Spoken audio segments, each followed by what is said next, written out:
let's see, review of the agenda, anything changed?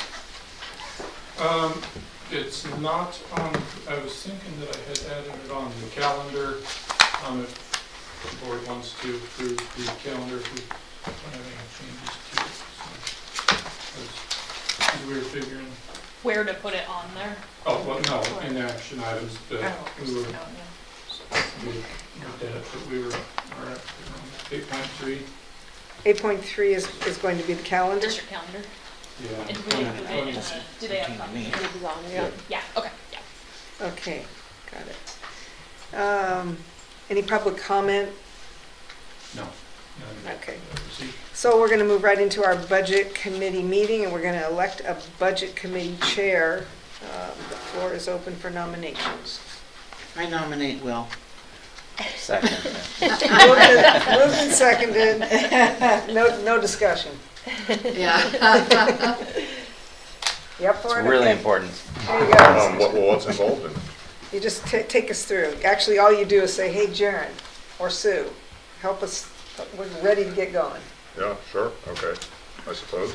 I may require a little direction from the people, so Yeah. if I take this, Yeah, okay. exactly. Do we have to vote that? So Will really is the chair. Do we have to vote for, yeah, let's vote for Will. All those in favor? Oh, do I vote too? Yeah, oh, yeah. It's Okay. unanimous. Everybody loves And then am I Will. supposed to say something? Yeah, like- like you have a speech. Accepted speech, but hold it to 5 minutes. I'm very honored and I accept this position. Thank you. Wow, good. Short and sweet. Oh, you're a All good right, it's player. all you, Chair. So now you turn it over to Jaren, and he'll walk us Oh. page by page through Yeah. this. Okay, I'd like to turn this meeting over to Jaren. So do you want to say anything before I go into? Sure. So one, kudos to Jaren. This thing's robust. There's lots of pieces to it. He does a good job putting it together, and he'll walk us through answering, especially. And I just encourage everybody to ask questions. These budgets are hard because it takes reality and puts them into a bunch of lines and spreads them into different budget, funds, and school doesn't make sense this way, but if you want to know how it translates to school, ask. Like, that's the important part. There are a couple things. There was an email this morning from, I'm going to lose words today, the economic forecast update, and May it was 17th. super positive, continues to be. Everybody keeps worrying that, like, some crash is coming, and the numbers keep exceeding expectations, and so it's this weird time of, like, looming potential recession with numbers that come in saying the opposite, and we just all keep wondering. I will say COSA, the kind of legislative representative from COSA was on the superintendent council call yesterday, and this budget's based on a $9.9 billion state school fund projection. We're confident 9.9 is going to happen. Across the state, education is advocating for a $10.3 billion budget, and on the call yesterday, they thought 10.1 was more likely if today's forecast was good. And so, just to kind of give you all of this is based on numbers we don't know, and it's kind of an interesting challenge and game that gets played in planning budgets, but that's kind of the today economic landscape that we're aware of. So, other questions will come up through. I think it makes sense to, well, and I guess the other thing that hopefully you noticed or saw, but went public today, we increased staff salaries through collective bargaining, and did so significantly. And so I'm sure we're going to talk about that and the impacts in here. But just for context, it increases our first year bachelor's, is kind of what you consider your base salary. Jaren, do you remember the initial? I think it was like 36 36 before, is that true? Yeah, maybe 36.8. 36.8, and it is now 50,000. And so that's based on Mapleton paid the lowest teacher salary in the county historically, and I'll just speak recently, and obviously cost of living, all the things are going up, and making sure that every teacher is making a living wage. And I'll say it went out, and immediately I got one email from a teacher on campus down the hall from me who said, "Is this legal? Thank you so much." And it caught my attention. I just saw the word legal, and I was like, "Oh, what are we doing? No!" And then I read it and kind of laughed. And then already they were in my door in the office asking more questions. I'm like, "Oh, I don't think you understand. I told the kids. Can I tell the kids? Is that weird? I told the kids." And so just this like pure excitement of Good.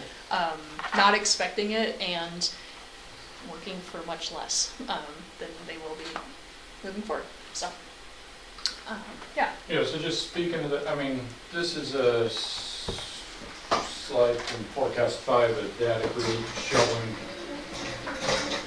average salaries by 2 years ago and stuff, and so we are at the bottom of the barrel of this group.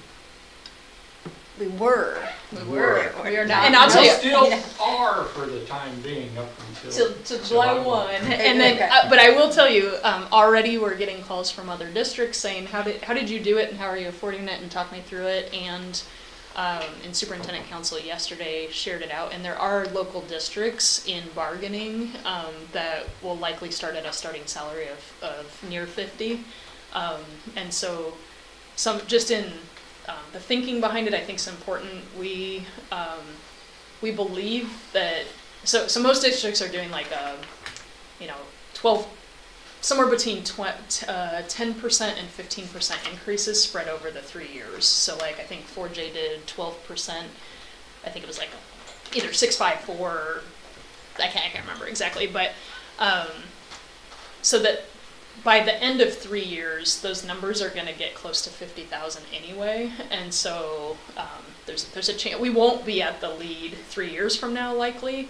But it was like, how do we benefit now, and can we afford to do that now? And the hardest thing in increasing is when your salary schedule is so big. When you increase the starting rates, the 20-year master's teacher is really, really expensive, and we took a kind of innovative approach that stole from Baker School District, did it earlier this year, and shrunk the salary schedule to a 4-step salary schedule. And that way, and I will say the long-term master's teachers are not getting as big a raise as starting teachers, and it's kind of variable across there, but it's bringing the whole teaching profession up to higher wages. So happy to answer any other questions about it. We're focused on the larger budget today, but we're excited about it. And then we're, by the end of this meeting, I think going to be done with classified. And the biggest change there is our educational assistants have been making about $6 less per hour than our bus drivers. And so we invested in the educational assistants to come up and be equal to bus driver and pretty close to custodial on there. So you'll see some investment in our teaching and education staff. And just a little historical context, the board has been concerned about our low entry wage and had been making an effort to bring up our entry new teachers slowly. We've also been fiscally pretty conservative over time and had a nut that we could actually, Jaron suggested that this was the time that we could actually dive in and invest in our staff using monies that we've kept in the bank and invested and been really careful with, cautious with. So this innovative new approach was unanimously voted upon by the board. The board loves that we can honor our staff in this way, and for us it's a really exciting time, and looks like the staff really appreciated it too. So this is a win-win. Anything else I was supposed to say? Any questions? Yeah. Any questions? Okay, so, yeah, just, let's see. I might just make sure Mizu can hear me, and I think up here. Mizu, can you hear me? Yep, I can hear you. Okay, I'll sit up here so that you guys can all just take turns throwing stuff at me. Only have one pen. Say it again. You have lots of paper. I had to throw more in the. Is it okay if I move? I want to be able to see, because I have a hard time following along anyway. And, Yep. I don't want to be twisted. Thank you. Have at it. If anyone else wants to. You're in charge of this meeting, is my understanding. You can sit wherever you want. I saw Nancy. You have the was out there. power. Is she not coming? Say it again. I saw Nancy was out in the parking lot. Is she not Oh, coming? I don't know if she was heading, because she had emailed me today, I think, saying that, yeah, they're working on moving. Oh, okay. Yeah, she was outside. She was outside because of transportation, because the Okay, yeah, I get it. Okay. I'm not going to hit the first 23 or so pages very much. I don't know how many, but something like that. It's all the narrative information. You guys are on the budget committee. There's the superintendent's budget message saying how much she loves that we have a little bit of money, and giant thanks to our business manager, Jan Ricks. I'll just highlight that. And business managers. He said it back for edit when I didn't put it. No, I'm just kidding. And business manager's budget summary, just saying stuff. How much he loves the board. Yes. Our acronyms or definitions. The budget by fund allocation graph. So 69% of our money's in the general fund. That's our money coming from the main state fund, and then some special revenue and debt. Getting into more definitions. The state school fund sheet on page 19. So just to give you an idea, in the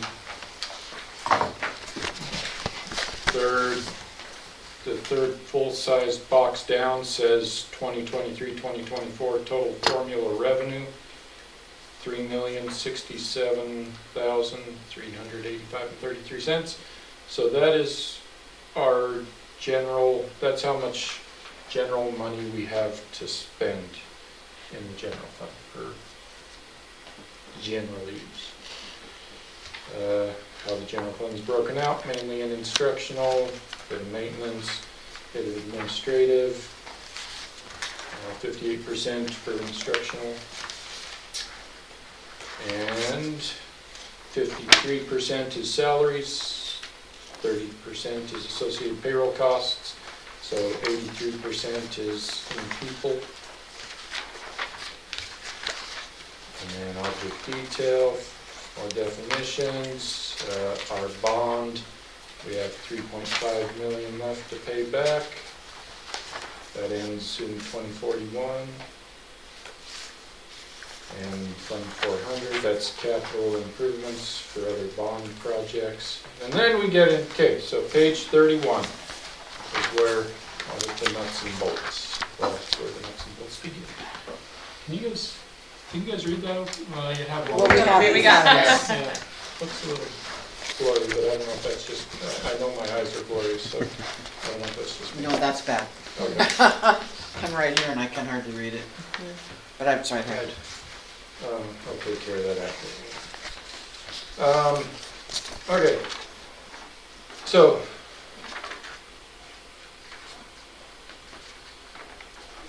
local revenue, once again, $3 million. Total state school fund revenue, $3 million. Other local revenue totals up 43,000. That's potential interest on our savings accounts, the LGIP account, and admission fees, property rental, miscellaneous, in case we have miscellaneous money coming in, maybe sell some stuff that we have, so potential for, just a little bit more money.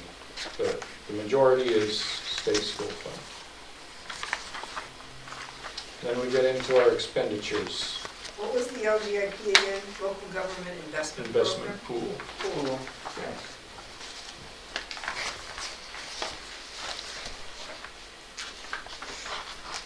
All right, so that's all our revenue for general fund, and then expenditures, page 32.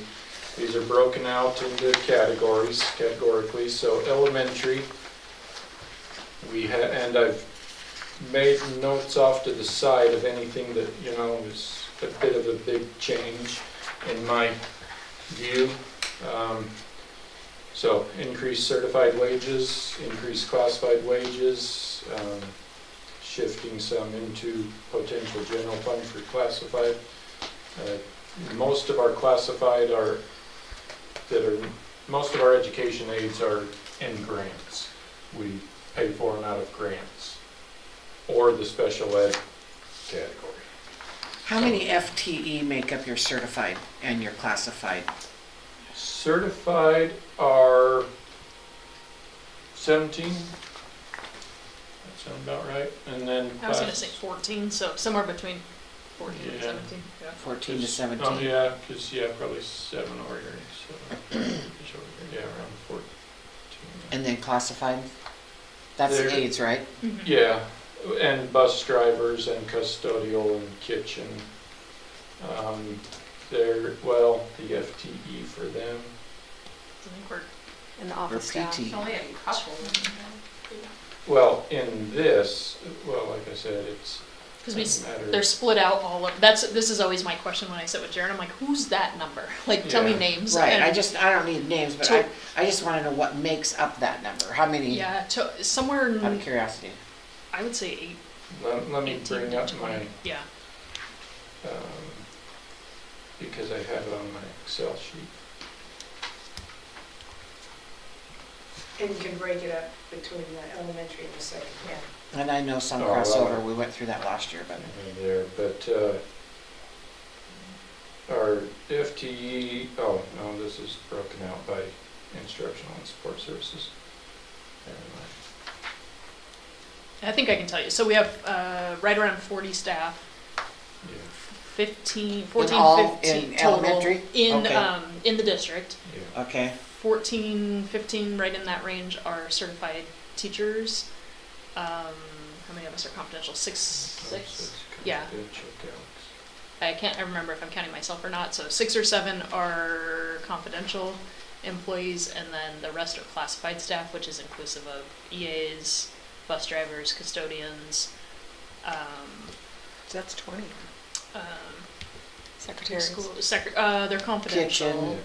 Yeah, kitchen staff, and a lot of them are Custodial. part. Okay. Almost all of them Yeah, I are was gonna say, considered not all of part them are time. FTE. Yeah. Yeah, so Only some I think of only 2 are 24, like so- considered full time by Okay, so the rest definition. of it's part-time and, okay, all So right. 40 bodies, but 40 less than that bodies, FTE. yeah. Yeah, so that's yeah. Staff, FTE okay, is, that helps. so sum of 7.9, so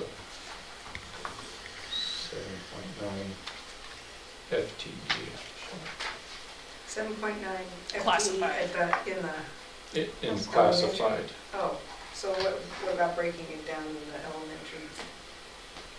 Well, we have, 2. No, the certified, certified, yeah, it's about 7 and 7. okay. Yeah, 2 are shared across, and then, 3 are shared across. Yeah, it gets a little hard to split it up because we share. Yeah, Alright.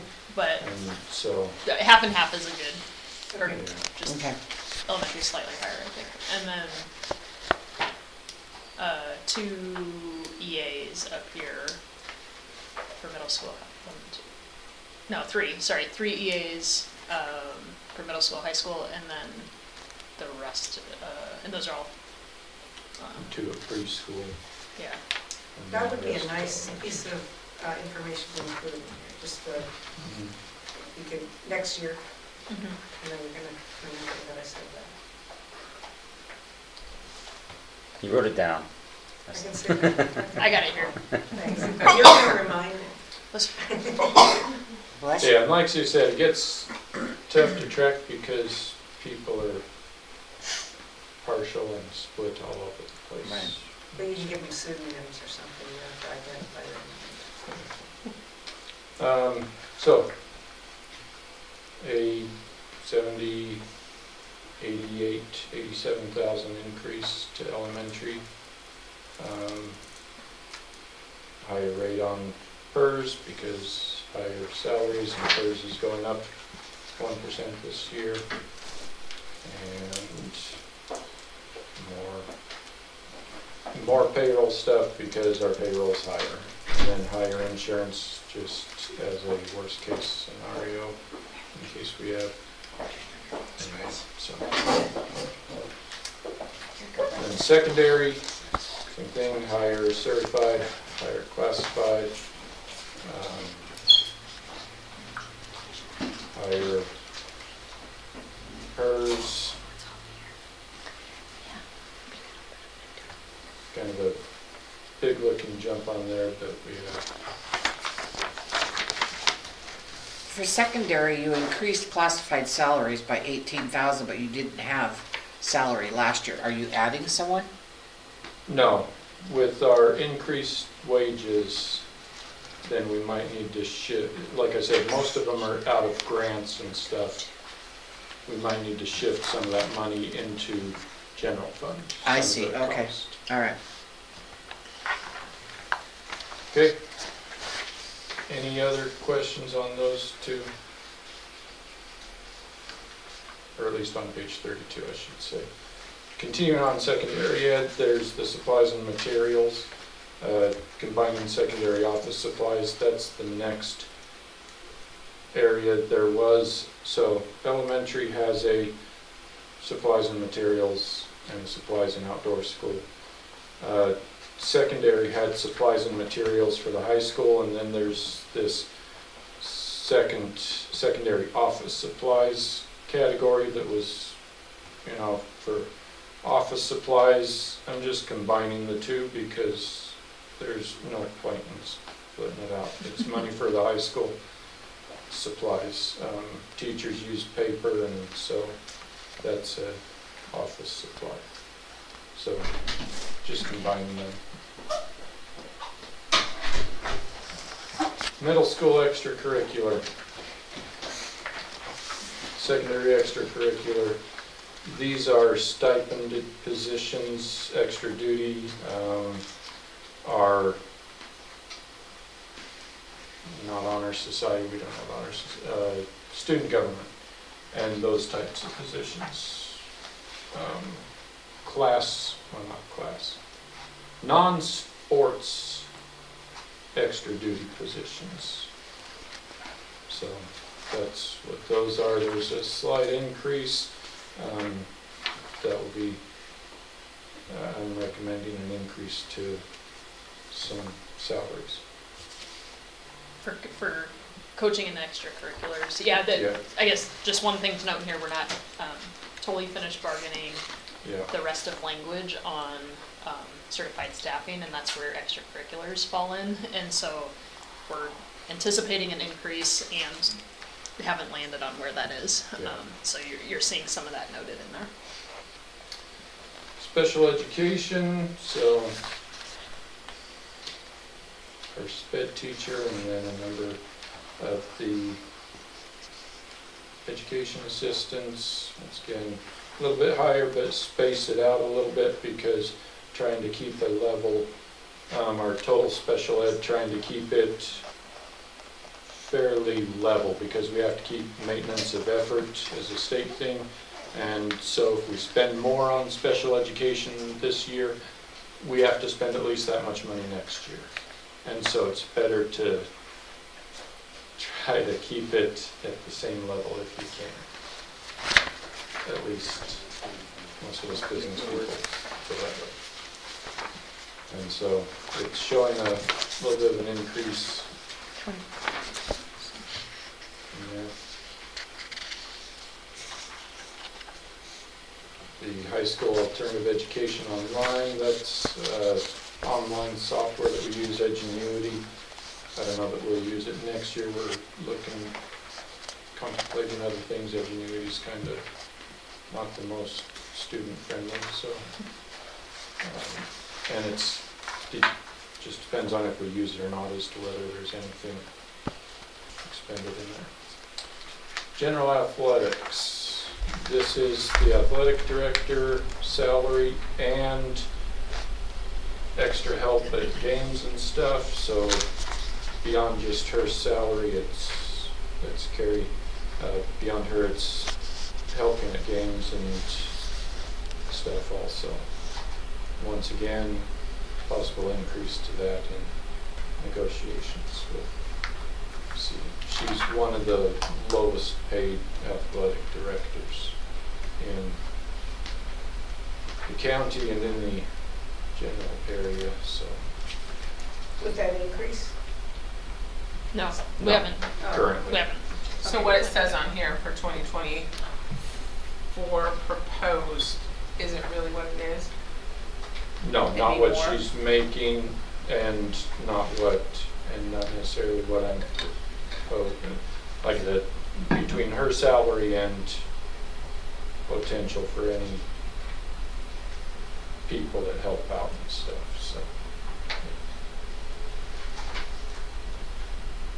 Her salary currently is, that 2022 actual, I think hers is right around 5,500 right now for extra. Just for that part. Yeah, and then some more for, Do you know how much time she spends doing that? She's at every home game for volleyball, football, basketball, and she runs the track meets, and she also makes sure all the certification. I don't know the total hours, but I know she's making between 5,000 and 6,000, and most of the ADs in our league are making closer to 10 to 12, so about double. So she's making probably like $10, $12 an hour. Maybe. I would say maybe lower than that. Yeah. Lower than that. Yeah, That's and not I mean, bad. it's all the And she's taking all the trainings, and she's very dedicated. scheduling, Yeah, that's communications, not bad. it's a significant job. yeah, I think she said she just finished up her athletic director certification, so she is a certified AD. Can we jump back to special ed real quick? Yeah. How many students in the district? Our Special special ed. education, so we're, I think 18%. It's closer to 18 with not counting speech only. So I think there's like 21, 22. Students? Yes. Okay, Not counting speech. that's not a real big budget for that amount, but I was curious. There's In the maybe general another fund. handful that, In the general fund, though, there's I other see. funds Okay. that are Okay. like your ID. I'm sorry, Sue, what? there's about five-ish more students who receive speech services only and Okay. are not All right. IEP. Yeah, and, because, yeah, some of our sped money Yeah. is through Lane ESD, through services that they provide. And so Okay, some of them comes okay. from there.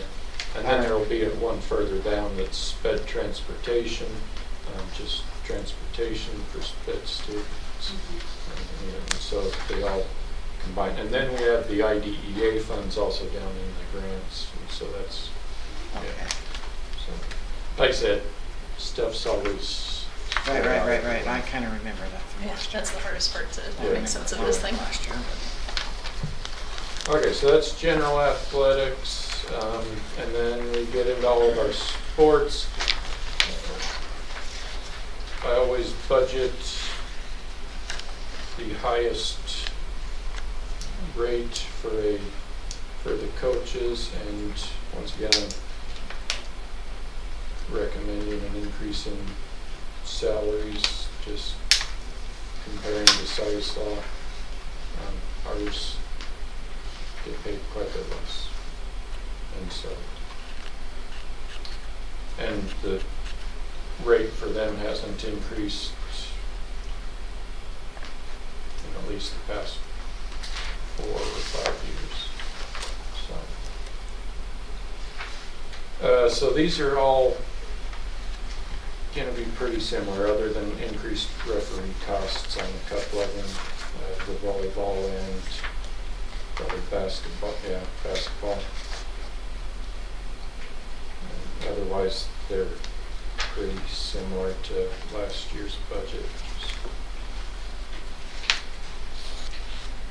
Two coaches per sport budget, coach and assistant coach, and then supplies and referee costs. So, any questions on any of those?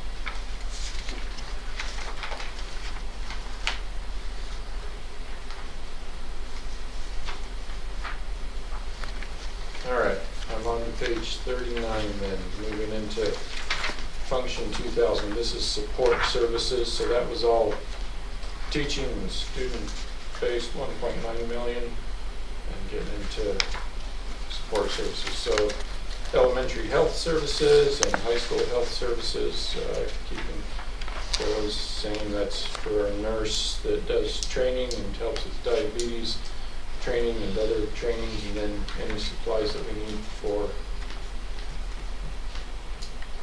health-related things, Band-Aids, thermometers, diabetic, food just for the diabetic kids. Staff improvement, we're doubling the tuition reimbursement. We added on so right now the certified can receive up to 10,000 in tuition reimbursement in the language. We're adding that into classified also. Gives them an opportunity to improve themselves and work towards coming. That's just split evenly among those who apply for it? It starts out at 3,000 per person unless there's not other people, and so one person, if they have a full 10,000, they could get the full 10,000 if no one else applies. If there's more than 10,000 applied for, then yes, it gets spread out based on, I'd say, cost and credit. So, and once again, 10,000 for certified and 10,000 for classified. So, and then 3,000 for supplies and materials. That is for staff. I won't say pampering, but getting them breakfast every week, one day a week, every kind of carrying on from last year when we had the staff pampering grant and did some stuff. It's called wellness. Staff wellness. There we go. Staff pampering. That's fantastic. Nobody thinks about it. Yeah. I see massages. Yeah. They did that one. I was looking at that They did that last once, year. right? I think like the first year I left here, yeah, they totally did it. There is another wellness grant through OEA Choice Trust that opens twice a year, and I didn't have the capacity to submit this year, but it's on my radar, so it opens twice a year. So.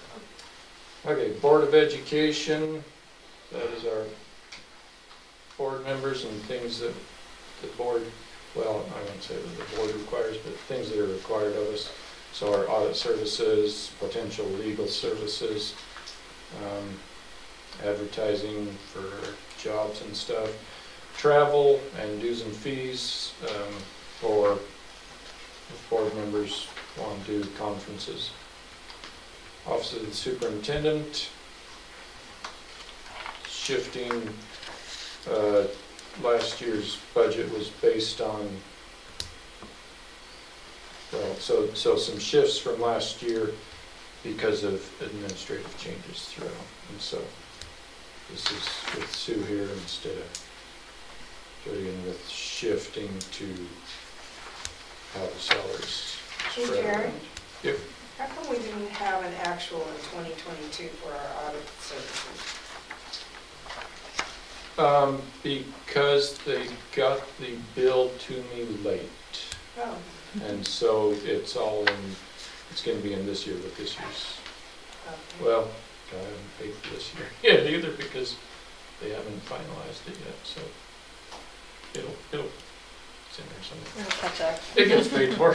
Yeah, you're This good. is- Does everybody have the context? Audits across the state are so backed up.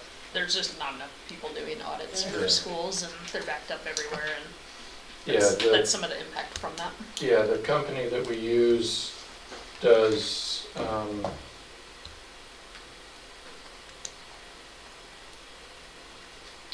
Well, dollar-wise, across the state, I want to say they do 66% of the dollar, I mean, not 66% quite of the districts, I don't think, but Of the money, Polly Rogers do a lot of districts, and they've had staffing issues, and so and illness, and so they're behind. What did you budget in '22 for that? Probably that 20,000. About the same. Or actually, in '22, I probably would have budgeted 17,500 or so, or 20, because I got them to give me a discount in '21, I think, for doing a remote. But it's increased a little bit because there's additional costs, because the state requires a student investment account, extra audit, and so, and increasing rates, and so. So Office of the Superintendent, just kind of shifting salaries there, and then reduction on the insurance cost on that. Once again, just shifting where people are, who's there. An elementary principal is budget for Brenda, with money for her coming out of other pots also.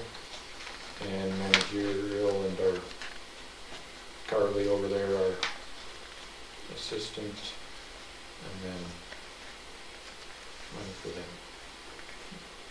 Where'd you move the retirement stipend to? The retirement stipend is down in the grant funds. It's in its own fund, Fund 260, PERS and retirement. Is the travel stipend new, or is it moved from a different fund? That is new.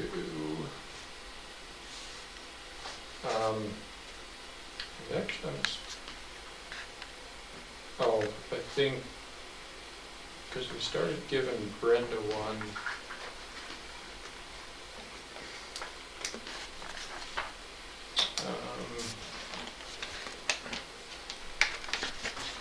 Yeah, because we started giving her one, so I'm surprised it's not on 2022 actuals. I don't remember, maybe we started it last year. Just with traveling that she did and stuff. So our soup has the travel stipend, and we did one for her because she was traveling about quite a bit with some meetings and stuff.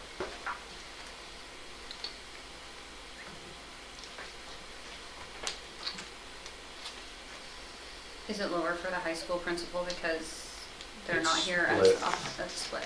Between soup and high school. Okay. And that includes communications stipend also, combined in Basically, then all these, like, all the travel stipends are meant to cover, like, going to ESD meetings and all that kind of stuff, so then they're not requesting Not mileage. reimbursed, yeah, yeah. They're just getting a monthly stipend to cover wherever they need to go. Yep. Okay. And then fiscal services, stipend so that's new too. Yeah, Same thing? Same, So yeah, you're, yeah. that, going to ESD meetings and stuff like that for, yeah, going over to Bend for conferences and okay. wildlife safari and taking bank deposits and Okay. everything, yeah. That's where one of my last board meetings was last month, was wildlife safari, so. Oh, I thought you were making a joke. I can never tell with you, Jared. Oh my God. Yep, they've done it there the past 2 Nice. years. Wildlife So safari for work. Got it. Since They 21. bring, Well, we might want to make that entertaining, right? yeah, they bring an animal in during the breaks and stuff, so people can check out the animal. Yep, I'm mad at it. so. The insurance, is that what you said? Yeah. Insurance, the insurance, chances are, if it's, well, for like elementary principal, so I will insert in,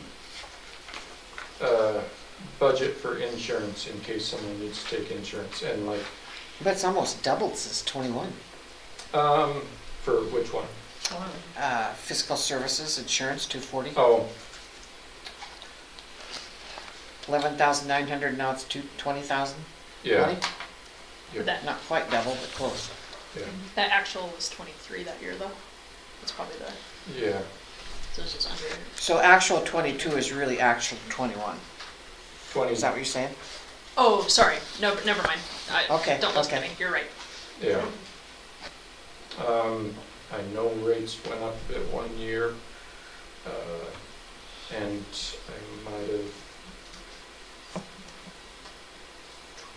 2021 might have been when I taught a class and I billed myself to,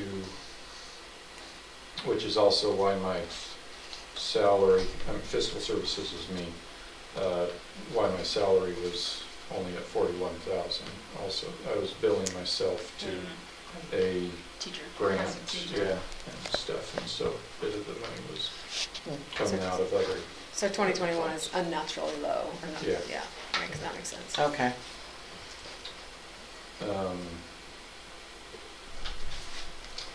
technology, that's me. So, yeah.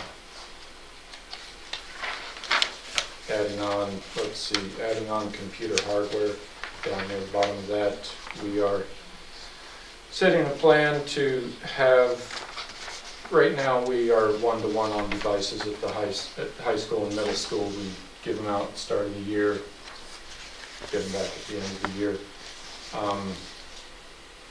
And then try to get the same one back to the same student. Going to shift to, for the high school, just 9 through 12, giving them the device, and when they graduate, they just keep it, send it off with them and stuff. And so it creates a 4-year cycle, which is, well, replacing one set of them every year. So 9 or 10 of them every year, but send them off with the device, and that way you get the device, you break it,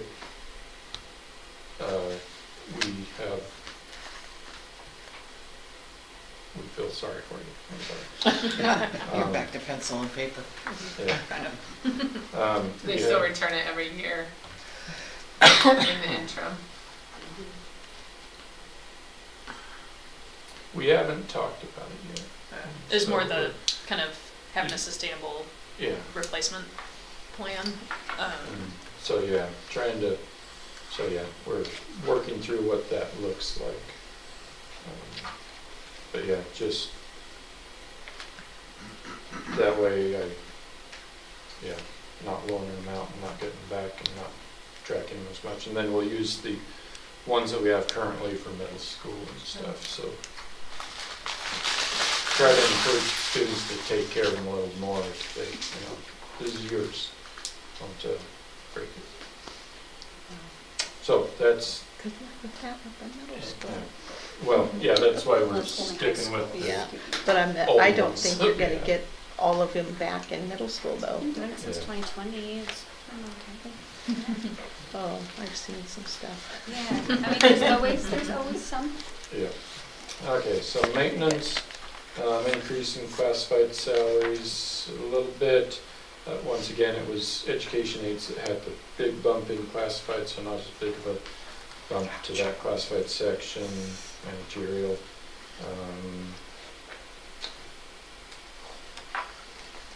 Increasing electricity, water and sewage, I put down just a little bit. If we get a well going, then hopefully our water costs will be a little less. Garbage going up, that might actually be a little low, but we'll see. Travel, if Brandy needs to go somewhere, or if there's any travel needs. or if we need Randy to go pick up a brand new lawnmower or something, and pay him out of that. Send them to Oak Ridge to pick up new chairs. I Yeah. think that's what we did this year, start the year. Well, and yeah, and he grabbed the mower and stuff, so yeah, I've done a couple of things this year. And then the 410, combine all supply items, so that's taking the gas, oil, maintenance, janitorial supplies and just combining them into 410. I mean, there's no reporting requirements to have them broken out and picking what's, okay. well, I mean, I could pick what's, well, picking what's janitorial versus just plain supplies. Not bothering with it. And insurance going up 20%, so $20,000 increase in that. Transportation. So it looks like it doubled, so in the years previous, the liability insurance was about a 10% increase, and now it's a 20% increase? Yep. Yeah, it's, yeah. Based on what the market will bear, why did they do that to us? Sexual assault and molestation cases. Yeah. And so the insurance has to pay out a lot on it Oh. and everybody gets hit. So Wow, okay, gotcha. Yep. Makes sense. that's, Okay. that's the main thing. Mhm. Transportation, not really an increase, not too much of an increase there based on my calculation of how much our transportation people. Laundry changed a lot. What is that one? Combining those. Oh, no, Yeah. down one more, supplies and materials.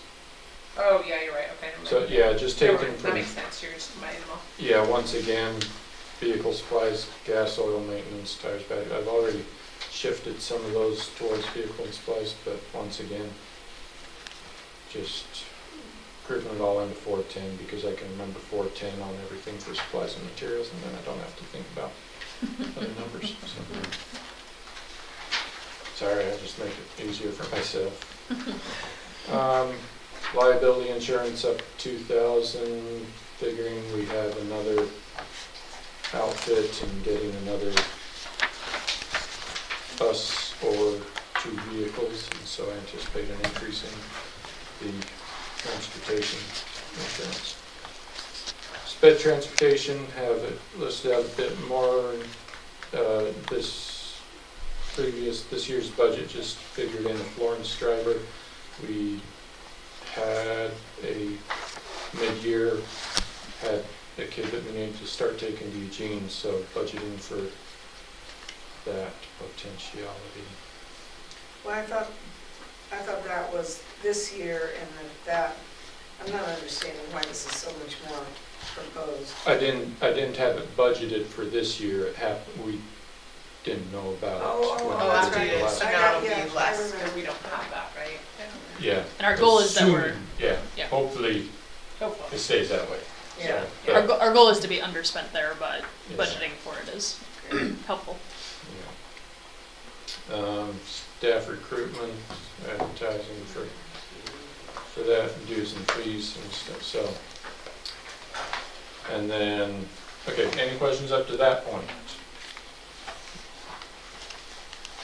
General fund, No. Okay. So, fund modifications, 150,000. This is our transferring of money from our, whatever we want to use it for, pocket to targeted pockets. We transfer typically 125,000 to capital improvements to have money set aside for things that we need to do, and then 25,000 for textbooks. So that's been an annual set aside. So, beginning and ending fund balances. Put in for a beginning fund balance matched what this year's ending fund balance was anticipated to be, which was 200,000 less than the previous one. We'll probably end up a little higher actually, waiting to see the final, but our reserve for next year, so budgeting for 650,000 use of our savings account. Say that again? 650,000 out of our, All right, for the Savings well, account. et cetera. 150 of that is transferring, well, still in savings, technically just in a different area. So 500,000 in increases, which if the state school fund goes up, will help with that.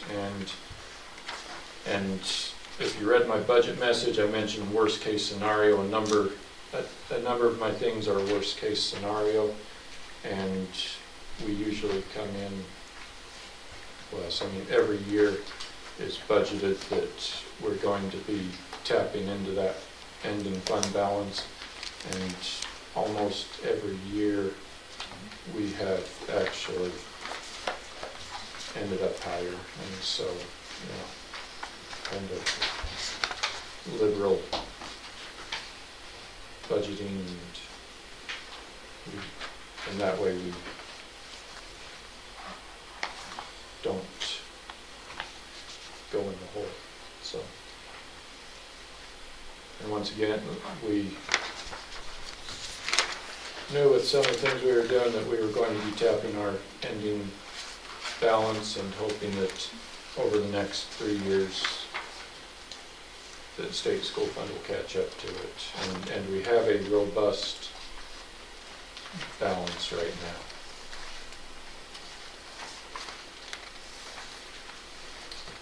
So that's general fund. Any questions on general fund? I feel like I'm moving kind of slow, I'm sorry. Yeah, sniff it up here. So, I can. Especially since these are special revenue fund now. These are the revenues. These are all, relatively speaking, all grants, other than the pockets of money that we set aside for some of the local funds.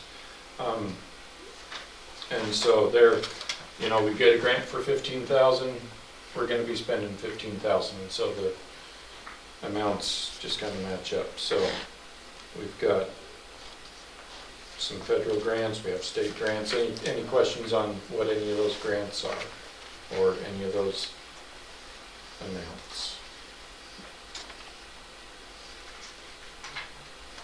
Was the E-rate only offered once? E-rate is, well, we got a bit of that because of, that is COVID money, really, emergency connectivity fund, that was a number of our Chromebooks. We will probably apply for it sometime. Well, it's not our E-rate money, but our internet comes through E-rate, but it's through Lane ESD, and so we don't deal with it. But if I want to do some Cat 2 stuff for connection in the building, if I need to, there's a 5-year rolling cycle for that, so if I need to do any of that. And what's Cat 2? Category 2. So Category 1 in E-rate is your internet. It used to be phones, but that's gone, but mainly your internet. And then Category 2 is connectivity stuff, your access points, fiber for special projects if you want to deal with that and stuff. So mainly the hardware to get that internet to places. Where's the OWL camera in here? The what? The OWL The camera. owl camera. The OWL camera? I mean, where would it be if we wanted to invest in one of those? Where would that come out of? The technology budget. Without cost. We'll get you one. Well, so I don't know what they're, we have, what are those, we have a couple of swivel, what are those swivel cameras that I took out of your office? They hook up to iPads. I don't It's a know little what they different are. than this, but the owl's not, It's not a huge it's not cheap, but investment. it's not big. Yeah, exactly. If there's this thing, you'll have to mind your conversations with your I know, neighbors. have to remember. That's behave right, myself. totally true. Where do the student body funds come from? It just says miscellaneous and just resources? Are those, The student body funds is that's 280. donations to, so you've got the high school student body account and the elementary one, and so parent donations, Like when students fundraise and things yeah, like yeah, that? yeah. Okay. So- They fundraise $117,000? Or they donate, parents donate $117,000? Well, that's the beginning beginning fund fund balance, balance, I mean, Oh, there's. that's just the balance that's in there. Yeah, there's Yeah. about 90,000 right now between those two accounts, 22-ish at the elementary and 78-ish at the high school, so, What are the Gear Up grant and the TAP grants? I can testify to TAP TAP grant, that's Technical Assistance Program. That's our seismic, asbestos, and facilities that we're getting done, so. It's just the technical reporting side, so there's no money to, No, yeah, to do Right. things Yeah, other but- than to have them tell you what's wrong Yeah, with yeah. the buildings. but you have to have, Give you the list, That- but not, Yeah. yeah. yeah, but you have to Right. have that to apply for any other grant, so it Yeah. makes us eligible for other grants. I can speak to Gear Well, Up. that's like, yeah, master plan. Yeah, so Gear Up, Gear Up is a,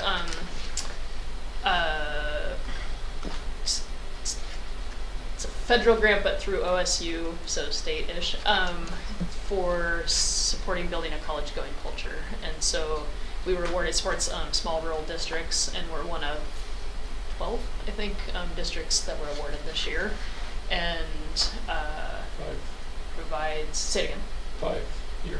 It's a 5-year grant, yep, and focuses on especially 7th through 12th grade building that guidance counseling access. I'm going to share a little bit on this in the board meeting, but I'll just say it now. So supporting middle and high schoolers to go to camps and that connect to college and career going, and so we did sign-ups today and have kids. If you have kids connected here, they're probably coming home to ask you if they can participate in something this summer, and money to provide transportation to those opportunities here, and then emphasis on guidance counseling and those types of things. So pretty cool. Will those opportunities have to be self-sourced by students, or is that like the counselors and Yeah, staff? so will it source increases those our for them? capacity to support and build the systems to ensure we're supporting every single student through that, and it's not self-selected. It's like every student has a plan and access and connection. So. And it's 75,000 a year, but we got it midway this year, and so we can roll This some into is the next. 1 year we can roll over because we got Yeah. it late in the year. So that's why it's 110 But instead it of would be 75 for next year. Yeah. So whatever we can get spent this year and anticipating rolling some of that over into next year. And our Title I jumped because our high school is a designated targeted, so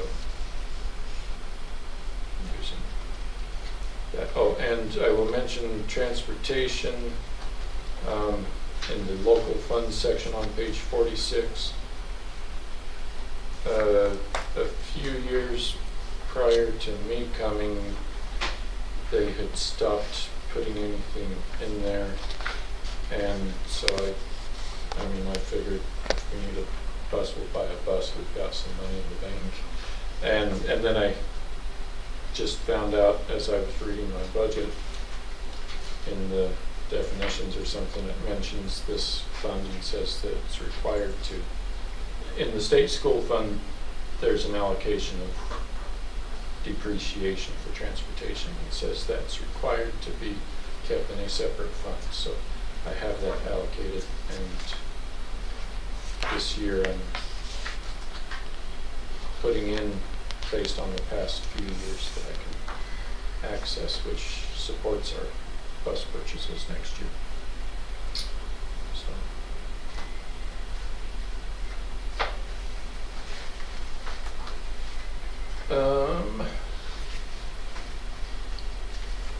Any other questions on those revenues? So, Do the grants they have a cycle and then you just reapply for them again? yeah, for most of them, a lot of them are annually. You just have to say, like our small rural schools grant, we have to sign up for it each year, and the number, yeah.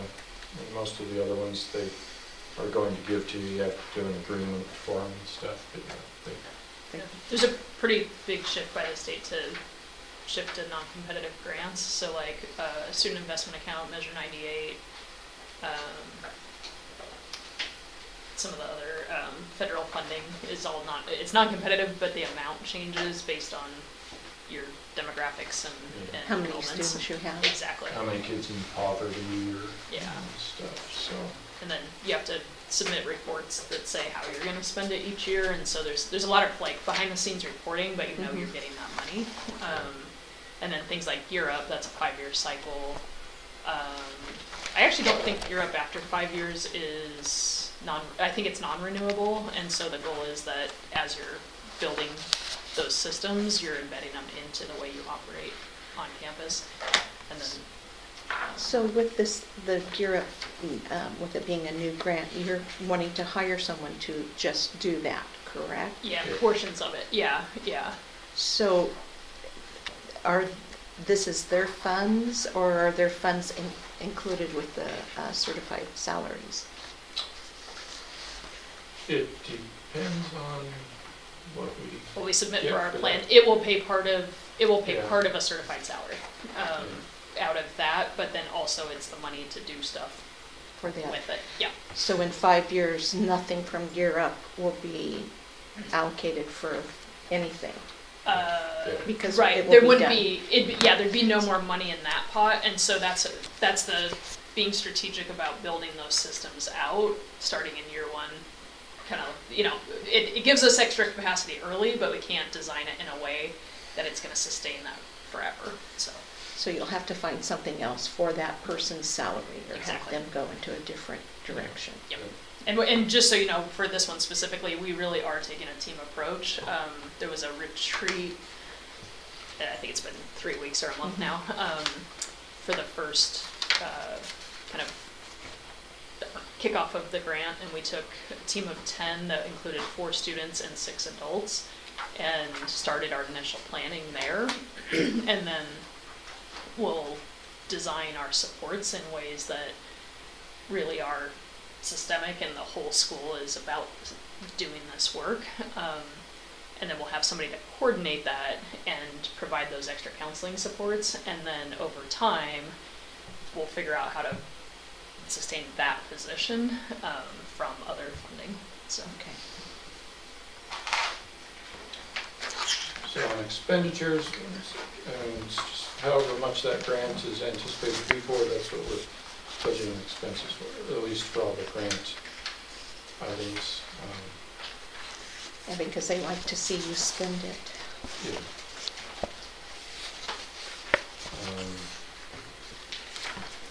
How much in the ESSER one, have a $10,000 library grant that will, for middle school, high school library, that's related to ESSER funding, so it's coming from ESSER dollars, and so put it in there. State grants, Fridays, or it might change the name, well, state doesn't care what I have names on my budget, so, but probably change a couple of these names. Instead of Friday school, call it Enrichment. enrichment, yeah.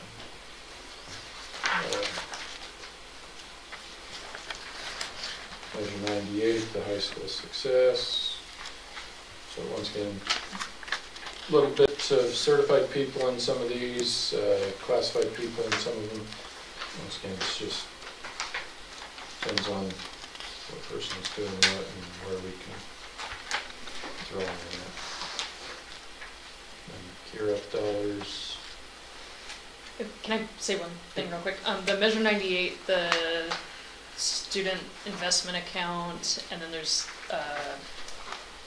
it was the CSI, TSI one, title, like the increased title dollars that he mentioned, somewhere up there, Title I, those are all the accounts that were integrated, that we reported on our integrated plan. So, while they're kind of separate here, the plan that we write now, moving forward from, was due March 30th, and then moving forward from there, takes those funds and says, hey, put them together in a pot and leverage them to do the different things that you've heard from your community. And so we have a separate plan that outlines the spending of that money that's submitted to the state, been approved, and then we'll keep reporting on that throughout. So I just wanted to make that connection between prior updates in board meetings.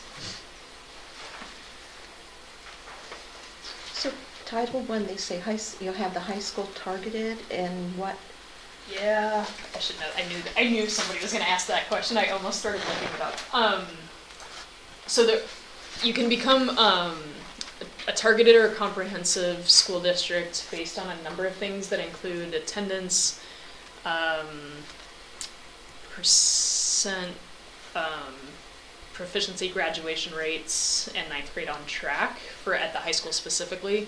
And I believe attendance and graduation rates I should know this off the top of my head, but from last year's, like during coming out of COVID, we were identified as like school improvement. That comes with, the nice thing is it comes with supports of money. So it's like, it's not encouragement to stay there, and it's money to support getting out of that status. And so like we've had major emphasis on attendance this year. Our numbers are way up, but we're identified because of that So, rate. Well, do you think we'll be identified that way this year?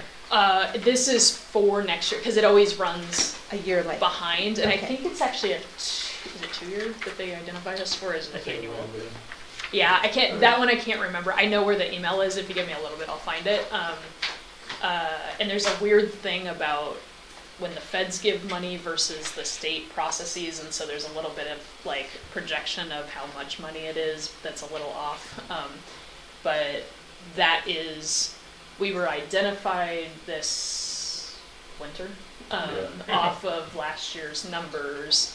And then we have those supports in place for, I think, 2 years, but I need to look it up. Well, I know it's 2 years because it's woven into our our integrated plan that we just did, and it's budgeted 2 years on there.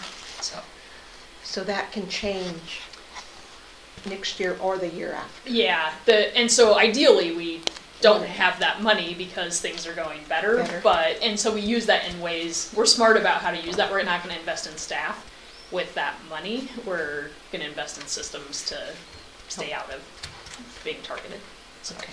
yeah, but it really is like I think of it as the pool to support school improvement when they look at your numbers and say you need some school improvement. So.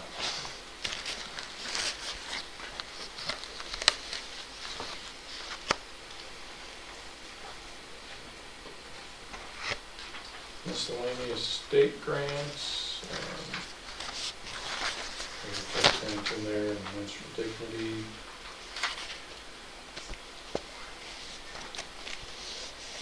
Preschool funds.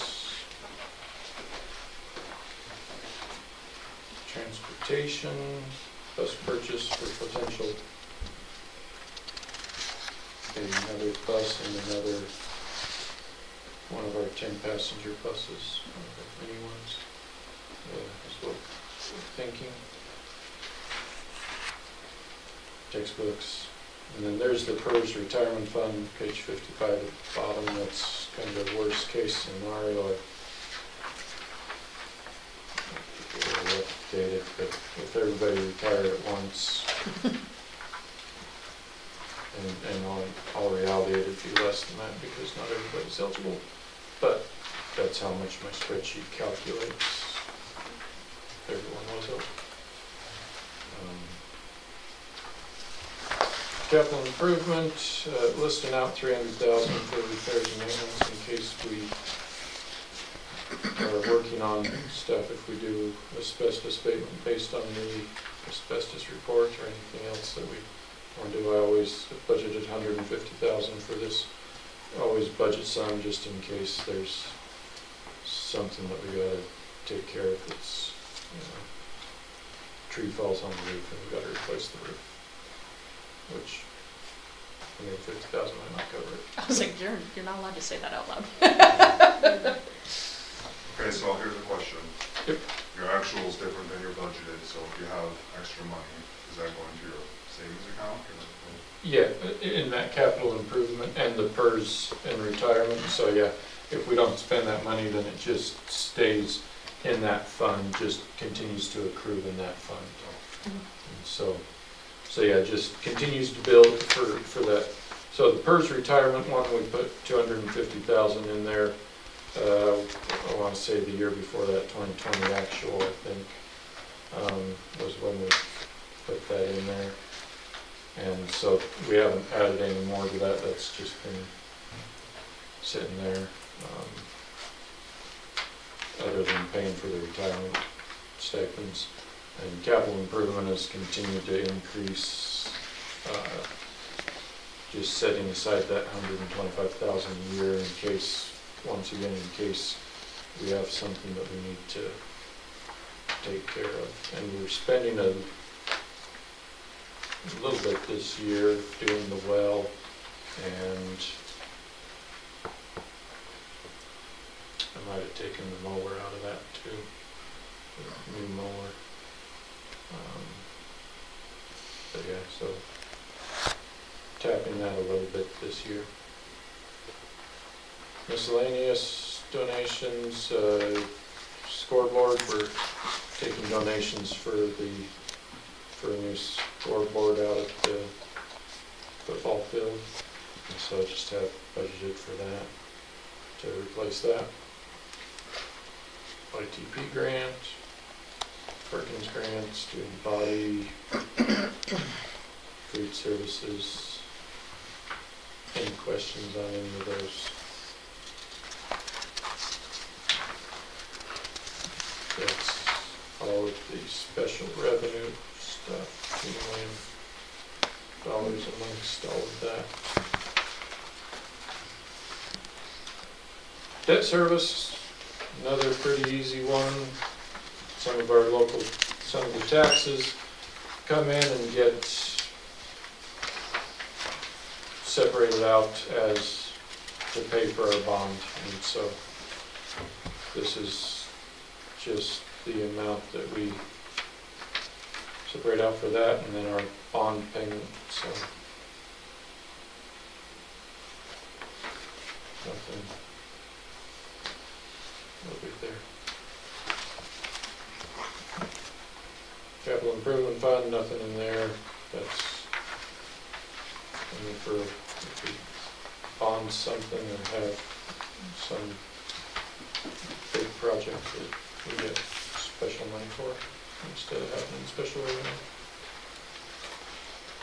And that takes us to the end, 7.4 million in expenditures, 7.4 million in revenues. Balanced budget spending.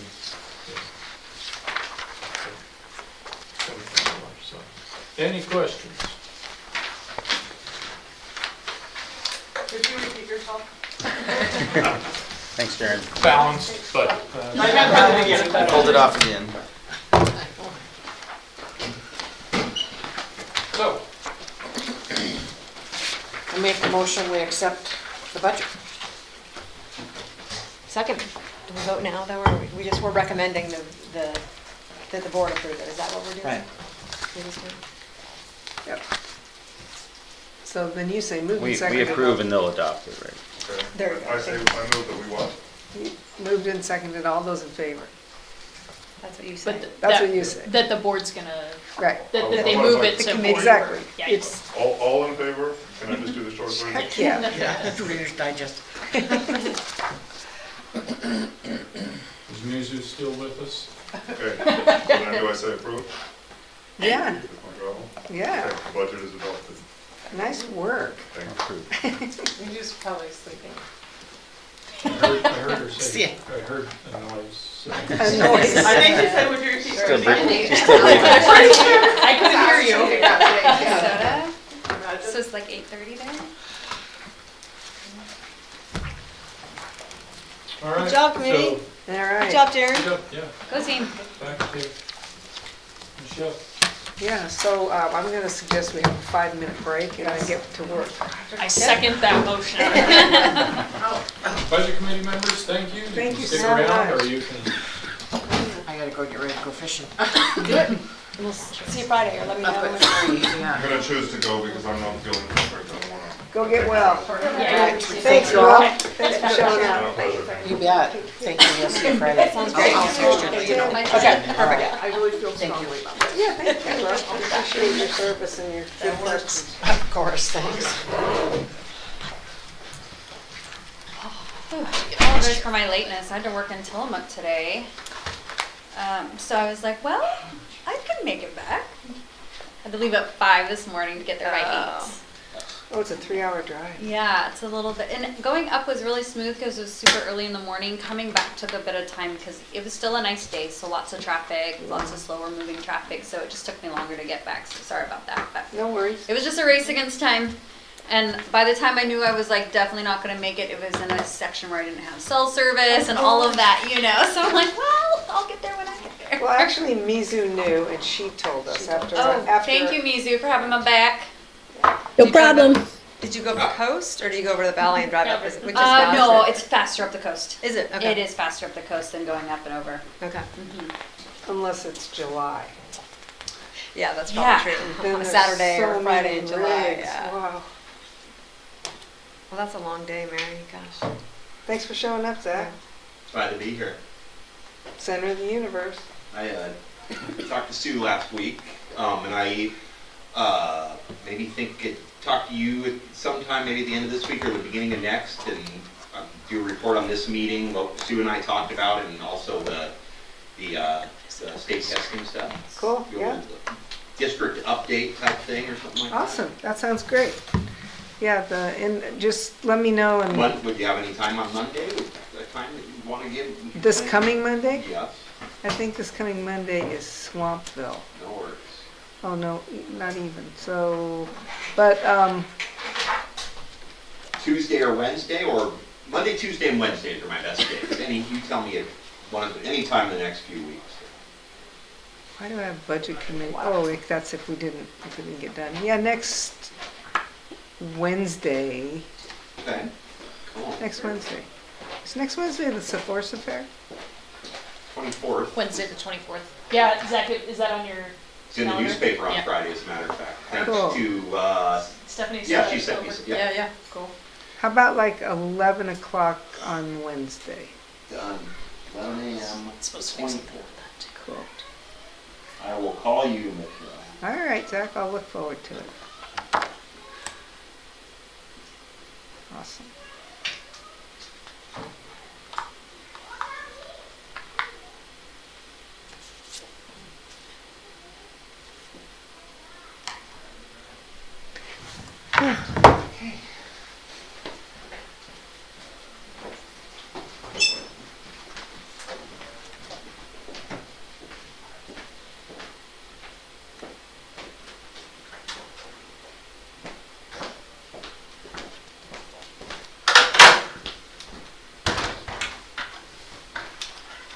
What was the gentleman's name he was the head of the budget committee? The guy sitting right here? Will Weaver. Weaver. Will Weaver, yeah.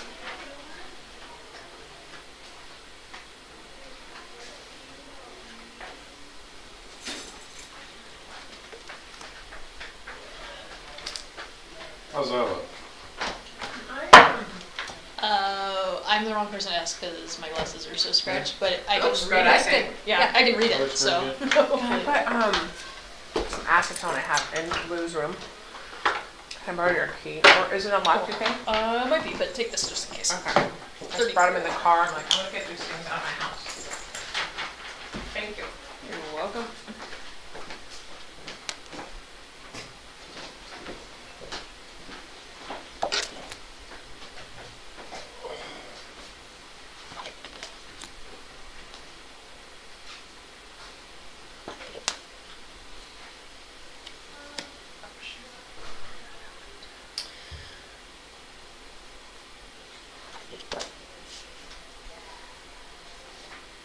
have a question.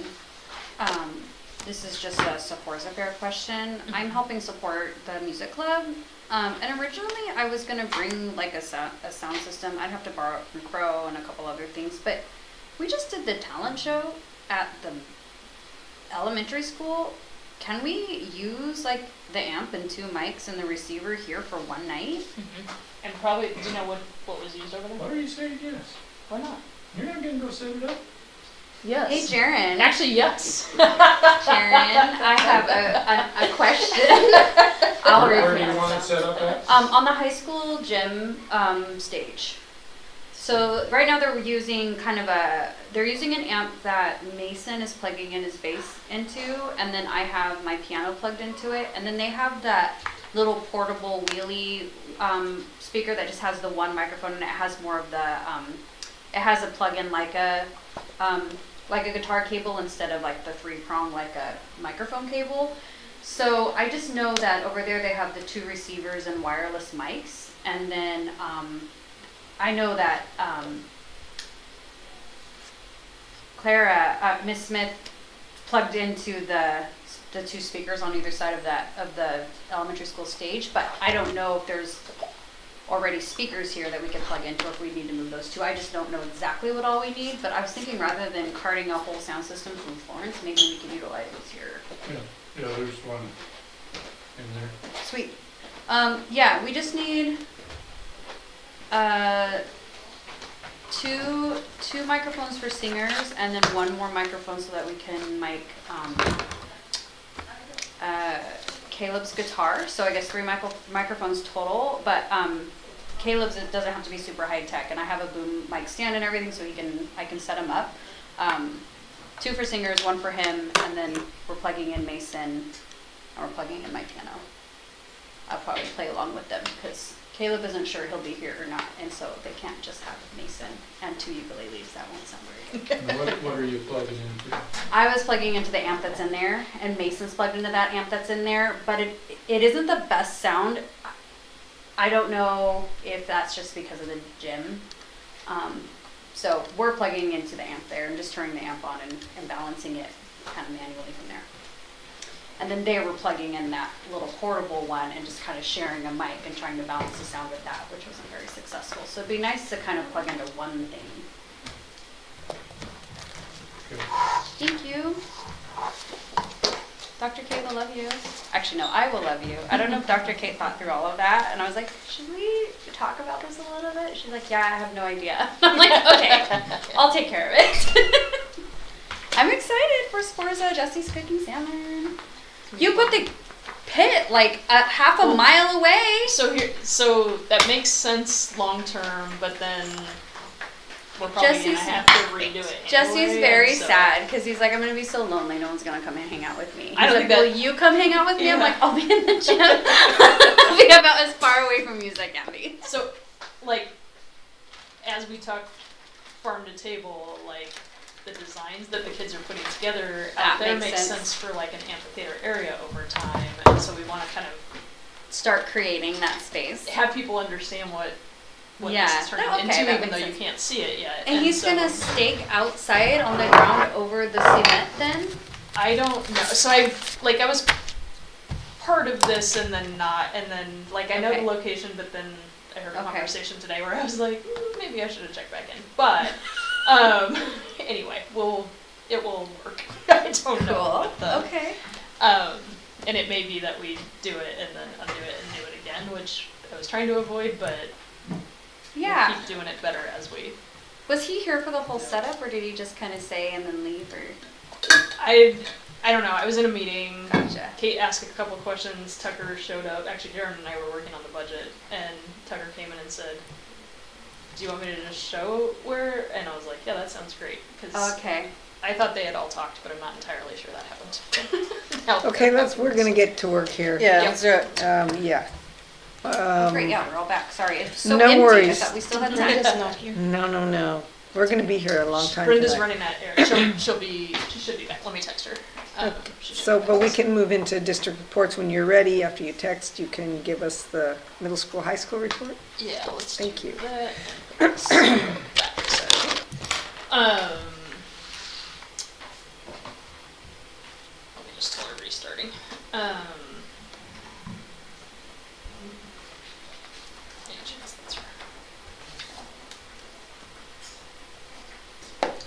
There she is. There we go. Okay.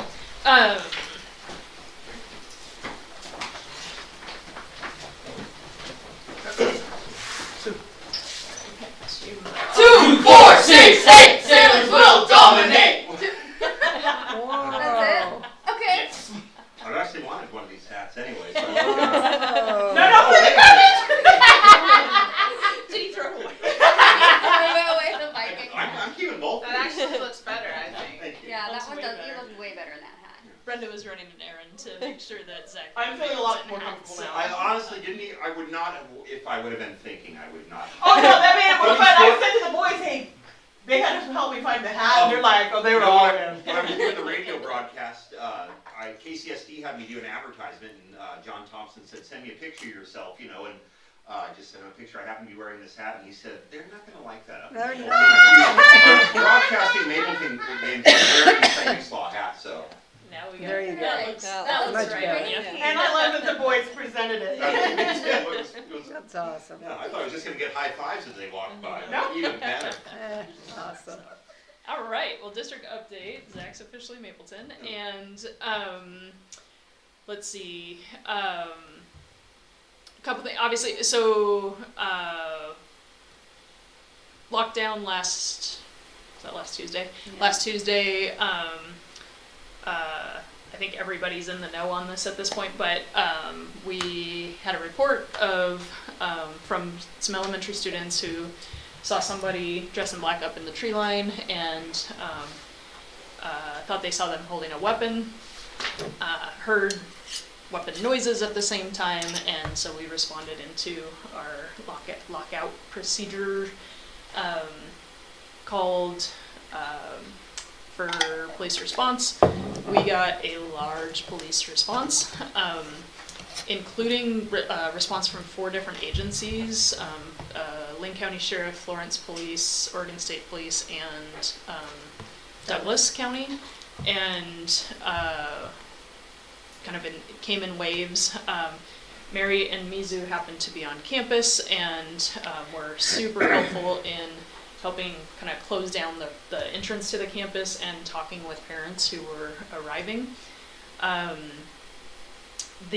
will say the police shared that day and following. That's their first time all landing at the same spot together, and so it was a great learning opportunity for them as well. Let me just say thank you, Mary and Mizu. Absolutely. Big I time. also want to acknowledge there's quite a few parents, I was going to get to this second, but while we're thanking people, quite a few community members, and I want to thank one parent specifically, who were interrupting false information on Facebook and speculation. And so Janine Halverson does an amazing job sharing our stuff out all the time to parent groups.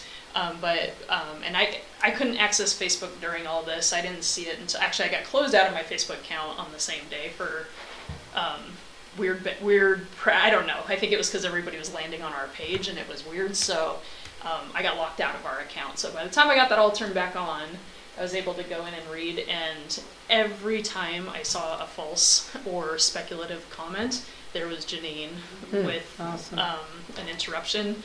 I think Jesse is one of the people that was on there saying like, hold on, that's not accurate. There's a lot of people, but I think Janine specifically just was, it's like she's everywhere on there. It's impressive.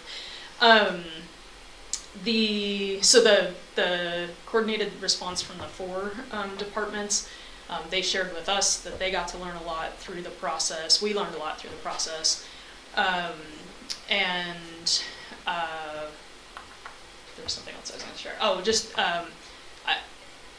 so the kind of investigation found that we weren't unsafe. It was kind of one of those anticlimactic findings. They believe the best explanation, I don't even know if it's a belief thing, the best explanation was that a local neighbor was doing some repairs and using a nail gun about the same time, which explains the noise. Still never explained who the person was. There were drones, there were canines, there were lots and lots of police up in the hills. looking, and no person was ever identified or found. So it's kind of that spot where hopefully whoever it was knows don't dress in all black and please don't carry weapons on our campus. And hopefully it was just a weird circumstance.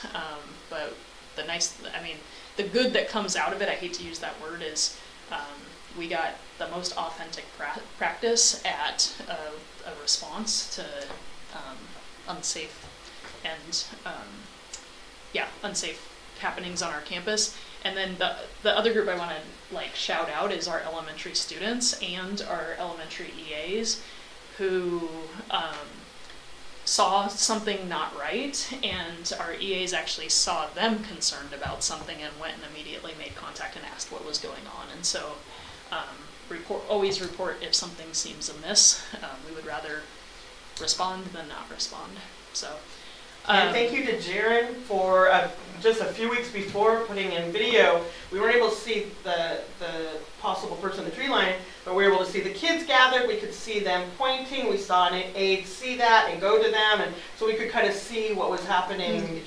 And that, I don't know if I've told you thank you enough times for that, because that is huge to me to keep our perimeter safe, to have good cameras. Yes. I have a question.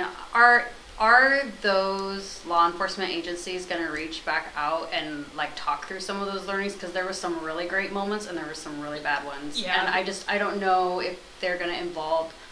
Yes. Like Mizu and I don't feel like that's not appropriate for us, but just for me. Yeah. Yeah, maybe you could. So that's on. So far there hasn't been like a hey, let's debrief group call on that, and so I will be reaching out. The hard part is I still don't know who the command. Yeah. I think there was that. When Deputy Bastinelli was in charge, and that's the Lane County, but he wasn't the command person, and so that's the who's in charge of like a debrief. I'm working on that, just so you know. And with 4 agencies, hopefully there's one command person who can bring those together with the other groups. I'm trying to find who that person is right now. So I mean, it seems crazy that you have to reach out, that they don't reach out. I've been in almost daily communication with one of the officers as they're still looking for who the person was up at the tree line. Yeah, I'm talking specifically But about like the to response. Yeah, and that's the thing. No, I is understand. There's other the investigation is different than the response, Yeah. so it's 2 different. Yeah. But that's part of their learning as well, is like, hey, when we have an incident like this, if you're debriefing it and you're doing it without the school, that doesn't help anything. And so those are, anyway, that's next steps there. I want to also share, and thank you to the following day. So it was scary. I mean, hopefully that's clear, but it was scary for everybody, staff, students, and families specifically who were getting false information and could not access the campus. And so the following day, and our attendance rates were only 40% in attendance at the elementary. 40, and I think we were 62 or something. I'm pausing because I can't remember the actual number now, but somewhere in the 40-60% on Wednesday. By Thursday, middle school, high school was back up above 80. And I would say by Monday we were doing better at the elementary, but we did, even that Thursday was significantly higher. We had mobile crisis response brought 2 folks over. The Lane ESD's school safety and prevention specialist, who's a mental health provider, came over, and 4 police officers were there the following morning for our staff meeting and debrief and checking in, and helped with contacting families both here and at home. Like the response was great. By Thursday, our ESD person was here one more day, and so just really attending to like the both the fear and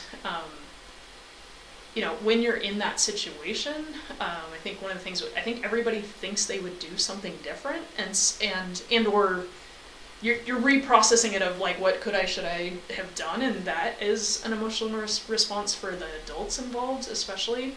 And so I think the ability to think through and process through that was, with people beyond us, I think was helpful. And yeah, hopefully we don't have to do that again. So. Is there ongoing emotional labor that has to be addressed in this? It's kind of like PTSD. If you have an event like this, you don't just get over it in a day or 2 days, or so. I don't know how. I mean, some of that is like, so one of the next conversations is like, there's opportunity to learn and practice our learnings through a drill, but the next drill is going to be hard, right, in terms of bringing that back up. And so kind of, but you also don't want to wait too long. It's timing that drill, and obviously the end of the year is coming. And so, and one of the things for us, and it is my own realization in this, so there's different levels of a lockdown. We use the word lockdown, but that's the like full lockdown. But there's secure in place. There's anyway, we have, they're on the wall. There's notebooks and stuff in every room, so that when you're in this and you freeze and can't think of the words, you have that notebook to look at.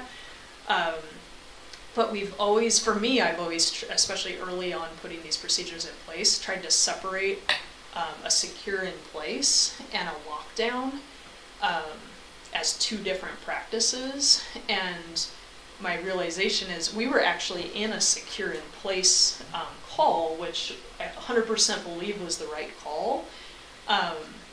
The police response, I was out there, felt like, oh my gosh, should we be in full lockdown? And recognition that, wait, we can go from secure in place to full lockdown. But I think we actually need to practice that with everybody to feel the difference between the two versus doing them on 2 different days. And so that will be our next practice is, hey, let's secure in place, talk about why the reasons we would do that, and then see the difference for what a lockdown is, go into that for a minute, practice our communications, and then close that back out, and then talk about the feelings that elicits from the last one and this one. So that's kind of the, I think, I don't want to say like when we do that we'll be done processing, but I do think that's the kind of end of this is and the learning and closure. I don't feel like it will be closed until that next practice happens, and even then there will still be emotional and it's the kids and it's the staff. Staff for sure, yeah, absolutely, and families. And the other, I think just like, you know this, and then you don't really know it until you experience that, is like, so we were in secure in place. Brenda and I were up on the hill, and one other staff member were up on the hill. You could see everywhere from there. We had police on the way.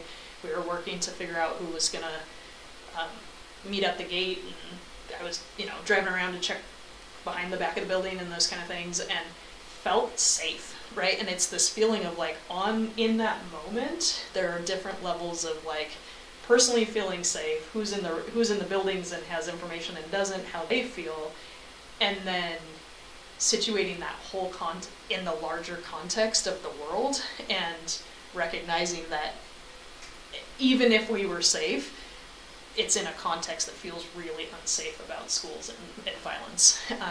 And so navigating all that, and just recognition that like we will never compete with police scanners and social media, but there are some things we can do internally with systems to get more communication to more people, so that when outside information comes in, there can be a like, can you interrupt that? That's not true. There are not people on the hill shooting into our school right now. We're in a secure in place mode, and if that was true, we would be in a full lockdown, right? Those kind of like practicing some of that language so that we can interrupt that and quell some of those fears. I don't we're not gonna be able to meet all of them, but I think there's some small things with communications that we can practice and do that will help that a little bit. I mean, the television coverage called it a lockdown, and it wasn't a lockdown, and that's what fanned the flame, was that got out pretty quickly. But I'm just wondering about the two of you being up there. There's kids thought they saw somebody up there, and you guys are standing up there, and you weren't nervous about being up there? I felt like the advantage of being out and looking was more advantageous, and trying to make sure that if I could see something, I'd be able to report it back. So I know it was a risk. And I will say Brenda was in a golf cart, the other staff member was there without, and I was like, go get a car, so that at least we're more mobile in that. And it's one of those things, like when there's a lockdown, we've talked a lot about, and you know, Jaren put all the cameras onto our computers now. My mental mindset used to get to the computer room where we could see all the cameras, so that you can see the campus more in the safest spot. The reality was, when the call came in, I came flying around in a car and came out there, and they're sitting on a golf cart, and it was like, all right, how do we get as safe as possible Is that right what now? the police thought you two should be doing? So I ended up locked in the preschool before it was over, and they wouldn't let me leave. I think at the onset it didn't matter, but ultimately what I would do next time if this scenario were the same is end up in the office. Mm-hmm. But I would have still looked. I still would have sat on that hill. At least haven't said they even got here. I mean, so Yeah. the police weren't even here Well, yet. and And when the- they were doing that, To me, at least when I arrived and my saw. risk for me is I mean, we have to. I could not live with myself if I'd have been huddled in my office and somebody got hurt. So was the risk, do I know it was a risk? Yes, and it's one I am comfortable taking. I would not ask another person to take that risk. In fact, I remember with the other adult, I said, I don't want you walking, you need to go get into a car. Like, I was... Right, but I mean, I'm thinking, if this ever did happen again, no staff would be out there. Staff would be locked down in place, So- and all kids would be locked down in place, and then It wasn't a lockdown at that time, though. Yeah, we secured in place Yeah. based on the call, and there's a difference between secure in place and locking down, and we can escalate to that. for sure, but Yeah. but what I'm hearing is that kids thought they saw something big enough to call law enforcement. Yeah. So, I mean, I would think that would, regardless of what the threat is, that all the staff and all the kids are secure in place, not locked down. Secure in place. That, I mean, that just, I think that's part of maybe the debriefing you do with law enforcement, but. And one learning, just to add to this, so people have always told me it's going to be at least a 20-minute response. There's no way I'm sitting inside and can't see for 20 minutes. And what we did learn is they got here from when they received the call to arriving was 9 minutes for the first wave. And so that does, I mean, that's when I say you don't understand this until you experience it, I thought 20-25 minutes easily that we're going to be sitting waiting in a secure in place situation. And I don't know, it's hard to say. I didn't feel unsafe on that hill. And they were already there when I pulled in, so that was some of it is like, where are they? And I came up to share information. But from that spot, what we could see and the information we had, and knowing that we couldn't see any staff and students, but we could see both campuses from that spot, and the track is still pretty far from the spot we're talking about. It's still below the football field, so we could see any movement in that tree line. Personally, I wouldn't have changed it. I will definitely debrief it with police and say, what do you recommend in this case? But I will tell you, if that same scenario happened again, I'd be sitting on that hill. Like, to a T, I'd be in the same spot. So, I think Mizu's. Yeah. Can I ask a question? yeah.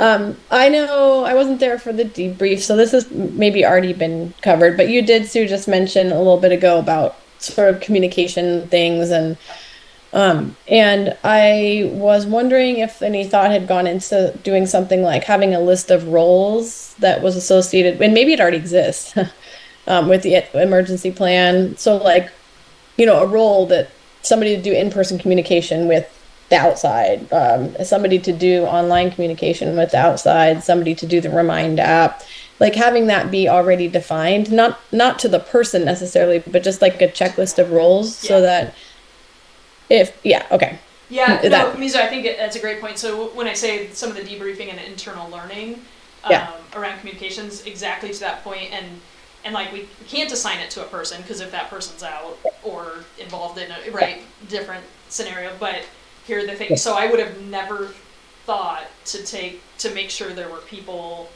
out blocking the entrance. Right. Until Yeah.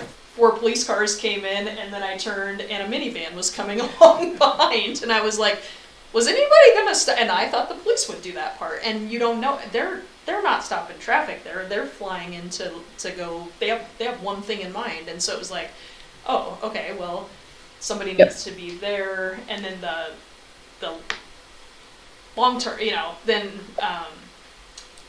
getting people out. And it's the same thing where like, how safe is it to pull people into those positions and do those things? And some of it was following police.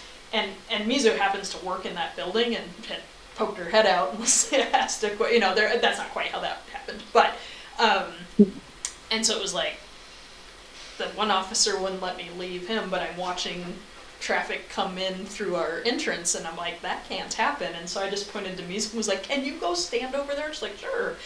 And then it turned out to be one of the best things. And then Mary texted me and was like, I'm in the gym. And I was like, would you like out of the gym? And so it worked out to, it took long, probably 15 minutes, no, maybe longer.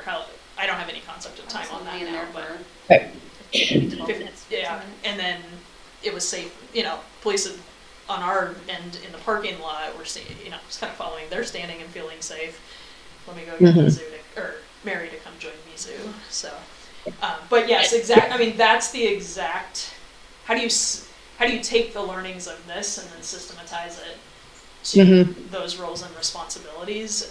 And some of those are named, and some of those and outlined, and some of those need clarified. Because if we practiced every drill, I think that's my takeaway. Is like, if we're gonna do a lockdown drill, we need to practice all those pieces, or at least talk through going and saying, okay, you would do the Remind right now, you would do this, you have that kind of thing. And I think for the person who's going to communicate to both Facebook stuff potentially, and potentially to to a staff list, because the staff weren't all on the same page. They didn't really all know what was going on necessarily, for a while. And so it could, I think that, how like politicians will have communications people like attached to them and just basically so they're hearing everything that like you hear as the sort of as our incident commander person, and so that they can distribute information that's accurate and that is okayed by you and by the police. So just like one kind of information node person who that's their job, so that you don't have to do as much of it and it gets out.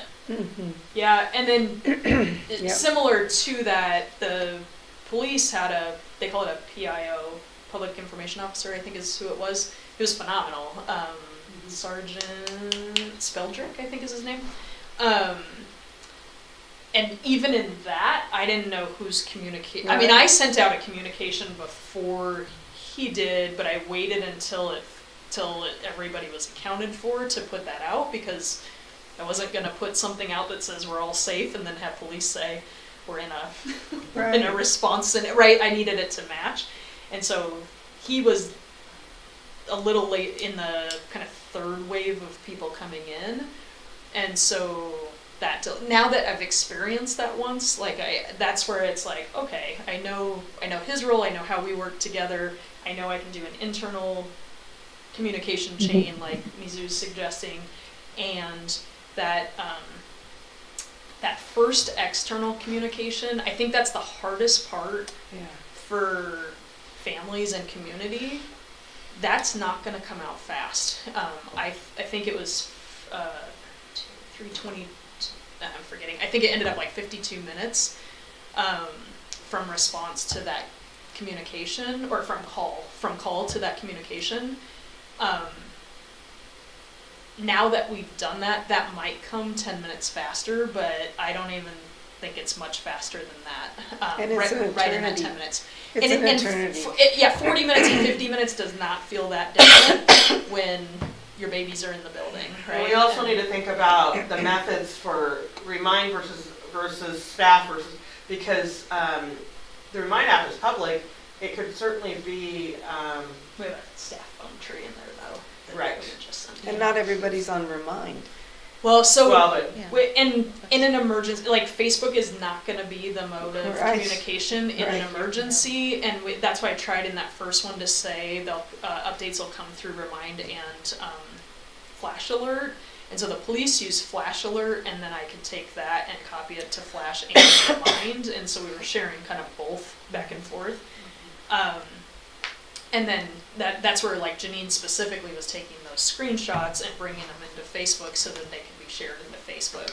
And We are also dependent educating on that. parents, because there's plenty of parents who are like, where are you getting that? How are you seeing Right. that? So Yeah, it's like, and it's she was this telling app, you're people- showing yeah. them, this is where you download it. I mean, so there was also some education there in the Yeah. moment as well. Yeah, the whole time I'm getting pings of so-and-so has joined Remind. Yeah. That's great, good job. So, And then I- since that last communique that you put through Remind, yeah.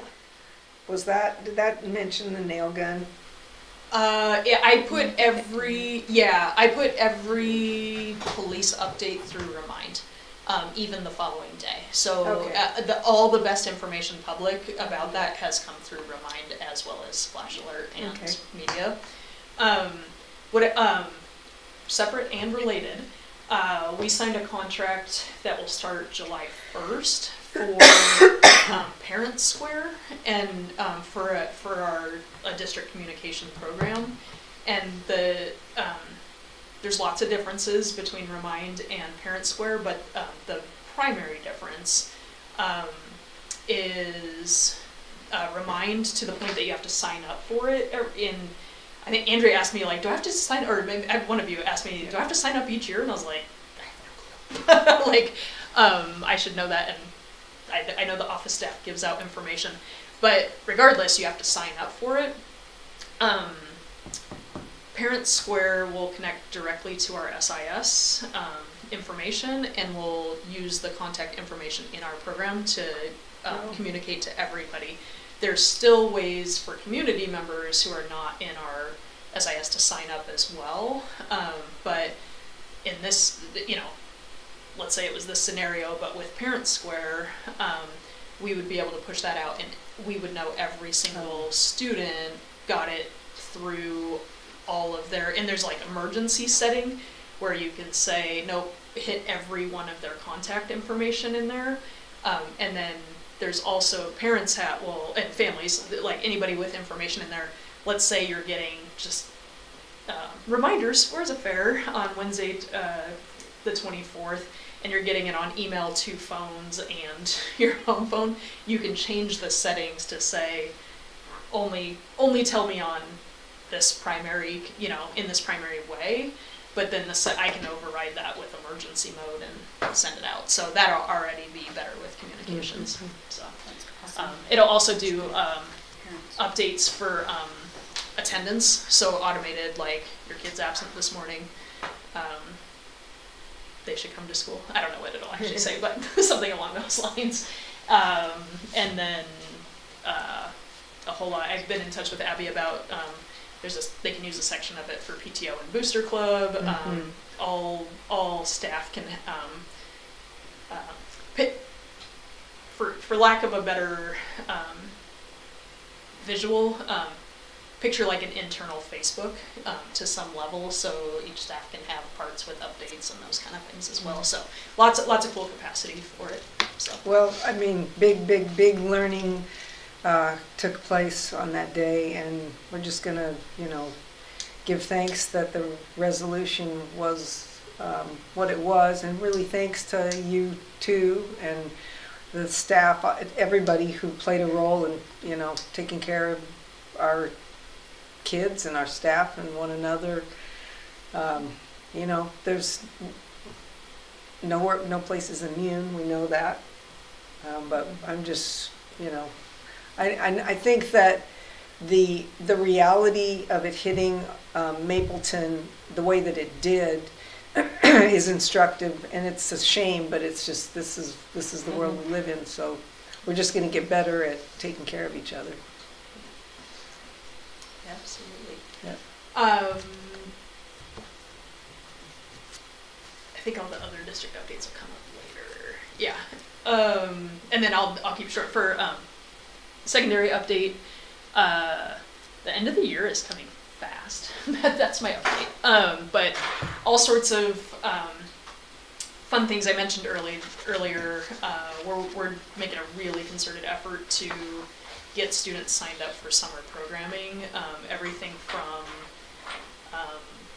sales summer academies at the U of O, trades academies, fire, Northwest Youth Corps, fire, I don't know the names of all these things, camp, going out and doing both trails and firefighting learning.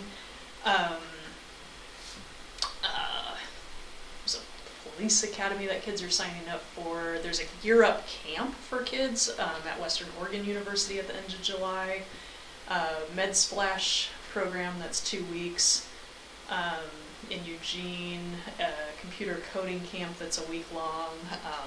All of these we can provide transportation for, and these are all almost all free, and or we can pay the cost to attend, and figure out the transportation to support kids to go. So we were in major sign up mode this week, and kids are excited, and there's a buzz about summer. Do we still feed kids in the summer? Jared's gonna stare at me in a second.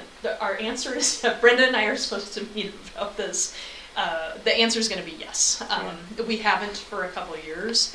It sounds like, I think we used to, and then we haven't for a couple of years. The last couple of years, Food Share has, most days they have a cooler that sits at the tree out by the rock, and they bring food from the Food Share, but it's not part of the Lane County. Yeah, and there was also summer school money, so there was money for food inside of that. That summer school money is going away, but you can use the seamless summer something funding for providing meals as long as they're open to all kids, and so I think we're gonna shift back to that for cost reasons. So, and then and just a matter of how much of the time we want to do that seamless summer. Yeah, so those are the dates Jared needs, and I need to talk to her. So.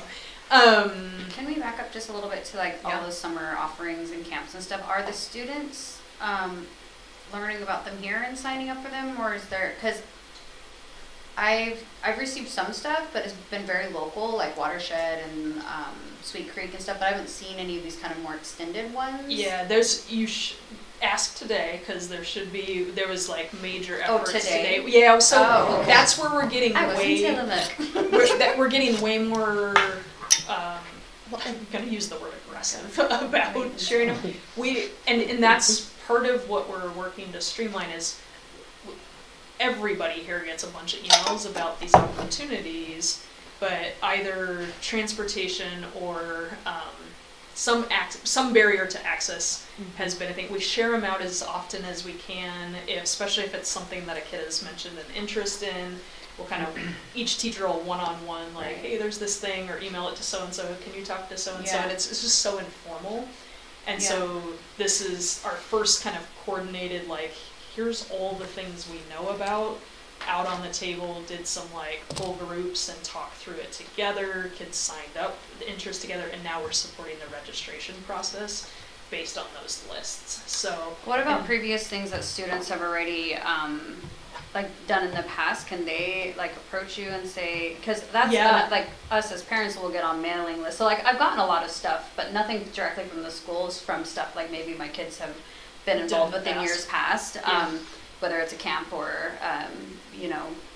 Watershed or something at the university in years past. So I get stuff from them saying, hey, are you doing this year? And so is that something that a student could approach, or does it have to be on a certain list, or? I think share it to us. I can't promise to pay for all of them. It has to really have either a career or college connection to Yeah, it, that makes but sense. some of those do, right? And Yep. so it doesn't hurt to ask is going to be my answer. And I think my whole motto in life is the worst they say is no. So for sure, bring opportunities. And when we learn about those, sometimes we see it and go, oh my gosh, you're into that. So-and-so would love this. And we get 2 kids going to it kind of thing. So, yeah, we're going to add some. No, I was only like, I mean, you guys are figuring it out for now, but that'll be awesome, you know, with the whole Gear Up and the guidance counselor. I think at least someone can just man it all. Like all the Yeah, teachers can be true. like, here's more, here's this, That and is- then they can spew it out. So. Yes. That is the plan. I have to pause for a second because my child is raising his hand and I keep thinking one of you are, and so what? Tucker said I'm not allowed to play unless you allow me. It's the high school thing. Is it, Oh, that Playing basketball? basketball. I tell him I said okay, but It's the only adult. if he says yeah, only if they say yes. But I give you permission if they say yes. Okay, Mom, they said if you said yes. So that's how this works. So now they have to say no. Yeah. Go ahead. So is this still the 7th through the 12th grade? for Yeah, this? so, yes, at the same time, where I say, like, Brenda, now what this does is use gear money, so I can't remember if I said this or not, but there was a significant investment in summer school programming from the governor's office over the last couple of years, coming out of the pandemic, and the legislature actually didn't, we were hoping that money was coming, we were all saying that money needs to come now if it's gonna come, because we have to plan these things. Every school in the state was waiting for it, and it didn't come. So, the nice thing about Gear Up is it provides us some funding to really think strategically about, okay, what do we offer on campus, but how do we, I mean, our kids need to get out and get these opportunities that actually exist, so how do we help get them there versus creating something local? And we will have some local opportunities too, but we're trying to figure out the best dates based on where kids go. And then use monies that we do have not in Gear Up to create a summer experience for elementary kids on campus. So that's the next layer of, that's coming soon. I know it's late in the year to be naming summer options, and the bottom line is we didn't know everybody, I don't know, maybe we were all naive, but we all thought some money was coming and we're kind of waiting for it, and now we're planning fast. So that's where we're at right now. On that Gear Up though, in the budget, I saw that like it was 75,000 was going towards personnel alone, and only like 1,300 was for. Yeah, some of that's just where we fill it in. We still have to write Oh. the plan to send to them, so Okay. that's not entirely accurate. Okay. Some So of I was it's like, there's no money for this. You Yeah. said, well, use Gear Up money. I'm There's- like, no. there's a significant amount of funding. Cool. I mean, especially, and in year one, all 75,000 is not to personnel, Yeah. and so Well, we have okay, that yeah, that's early perfect amount. because Yeah. we get that 110 because Yep. of that rollover. Yeah. So, but we do, yeah, some of that will go to staffing and personnel. Jaren does a good job guessing where things are gonna go, but we still have to submit the plan to Gear Up to say, here's how we're gonna break it down and spend it. So, Cool. All right, is that the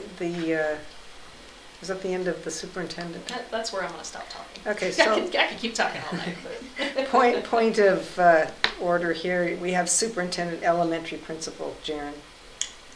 It's so funny. I think I fixed that like 100 times, Okay. but he uses a different form than I do by the time we send it out. So, Okay, Jaren, we'll get that fixed at some point. so Brenda, you want to give us your report on the elementary? Sure. We had a jog-a-thon and the kids raised over $3,000, and that goes Jeez. just to fun things. And the incentive if they reached 3,000 was that the parent group brought in a couple of bouncy houses, and it was beyond fun. Oh, And then for the top award winners for each grade level, for money, but also for the number of laps, And it was a hot day, we were up there and they were running. They got to choose a staff member that was willing to pie them in the face, so that was a great time. It was just, so this happened, Tuesday was the incident, and then this was Thursday. Also Thursday, we released fish, so the STEP program is still active, salmon, trout, and health enhancement. So the kids got to, watch the eggs grow and then become little guppies. And anyway, don't pay attention to my verbiage on my language there. They're not guppies. I know, I realized that, and that's why I'm like, do not judge me, Mizu. I didn't, okay. And so that was a whole lot of fun. And, back to the jogathon. Our parents are a hoot. I am loving the interaction with PTA. They came in this dinosaur and this unicorn blow-up plastic costume thing and chased the kids around the track to motivate them to run. Wow. And we were listening to music, we were dancing, it was just a really good celebration. Awesome. And the PTA is going to help us now, the next big endeavor, in addition to our end of the year field trip, they're going to help chaperone Mapleton. And then they're going to help with Play Day, which has always been put on by the PE teacher, or the PE department. And Vanessa's still going to do it, but they had some ideas of how to make it better. One thing, it's top secret, so it's water slides. So we're going to have blow up water slides, kind of like bouncy houses. But and there's 2 of them side by side, so they'll be racing. It'll be really fun, and the kids are going to look forward to that. And we're getting them all T-shirts with Sharpies so they can have them signed, and just kind of culminate a really good year. We also have lots of field trips going. The kindergarten went to Honeyman today. The highlight of that trip was they had a bug race. They had is it a millipede? I don't know. Millipede, don't correct me, a caterpillar, a slug, and one other little critter, and they did a race. And the kindergartners were excited because it was a bug race. So that was great. We just have lots of great happenings at the elementary, and like Sue, I am just very, very proud of our staff and students through such an adverse afternoon. And it was good. Fish release couldn't have been planned at a better time. I mean, for real, that is beautiful. The kids were, the biggest thing on that day was, kept hearing kids were just scared to go to the track.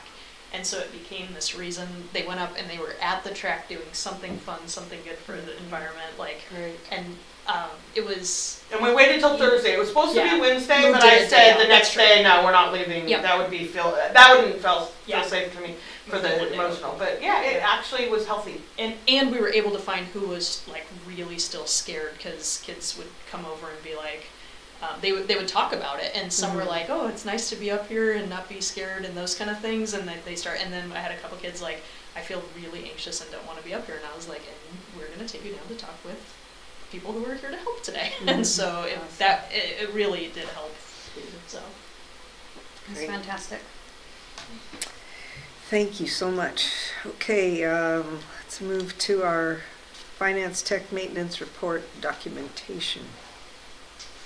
I think you should give a big finance overview now. Yeah, you get 30 seconds. Line by line.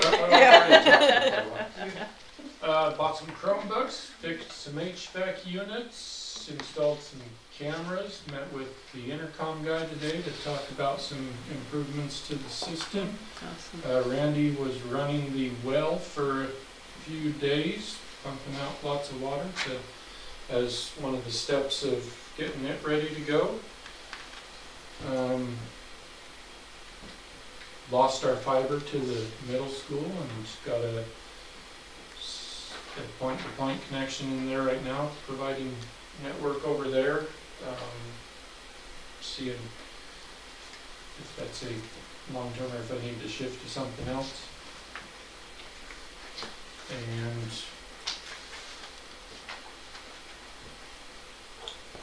those are some of the It's a lot. highlights that I think. All right. That's a lot. That's actually That's a lot.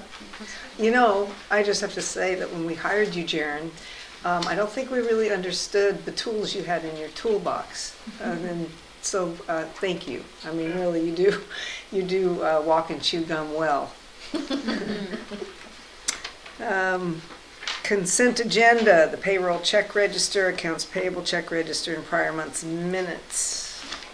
I will, unless there's conversation or discussion, I will entertain a motion. I move to approve all of those. 5 seconds. Moved and seconded. All those in favor, raise your hand. It's unanimous, thank you. Mizu? Yeah, you can't see me raising my hand, Oh. but yeah. I Yeah, made you're an gonna have to assumption. check. Yep, I agree. Okay, great. So we have resignation. Renee has tendered her resignation, so that's an action item, and let's do these separately. Yeah, and that's a retirement. I know it's resignation, but I always like to call it what it is. It is a retirement, right. Yeah. Somewhat positive. Yeah. So I need I a move we accept that. moved and seconded.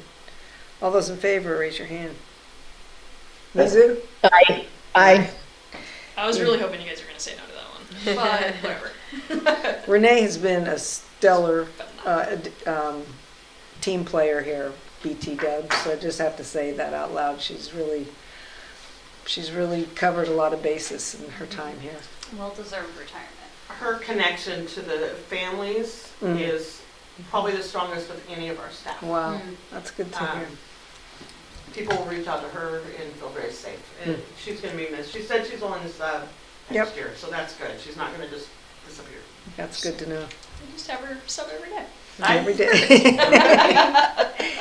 And then we have, we're hiring Joseph Moore for SPED. You want to tell us a little bit Yeah, about so our Joseph? SPED position, we're actually hiring him. He's a school psychologist, and we are hiring that position as a school psychologist who will lead case management, and under the school psych umbrella, you can provide, and he has a background in providing counseling, mental health counseling, and running small groups. And so I've talked about in here, we love having the partnership with Peace Health and having mental health therapists available.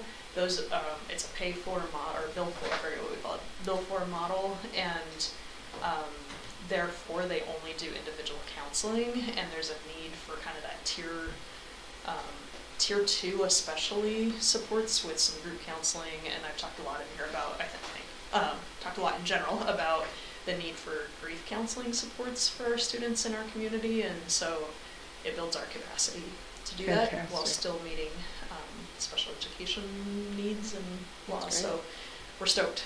It His was- name is actually Miles. He goes by Miles. He goes by Miles. That's Yeah. his middle name. Yeah. So when we introduce you, it'll be, Okay, it won't be Joseph. okay. And did he come by way of the posting, or is he a connection to? Connection and full transparency, and we will attend to this in arrangements for evaluation.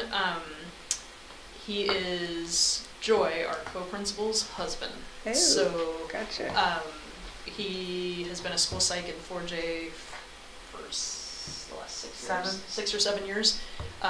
We contracted out a little bit of, our prior school psychologist didn't have the capacity to do any evaluations for us. We were kind of in a spot. Joy said, I'm married to one. And then we got chatting, and He came and did a file review, and then he also did a psych eval, a school eval for one of our students, and he's going to be a great addition.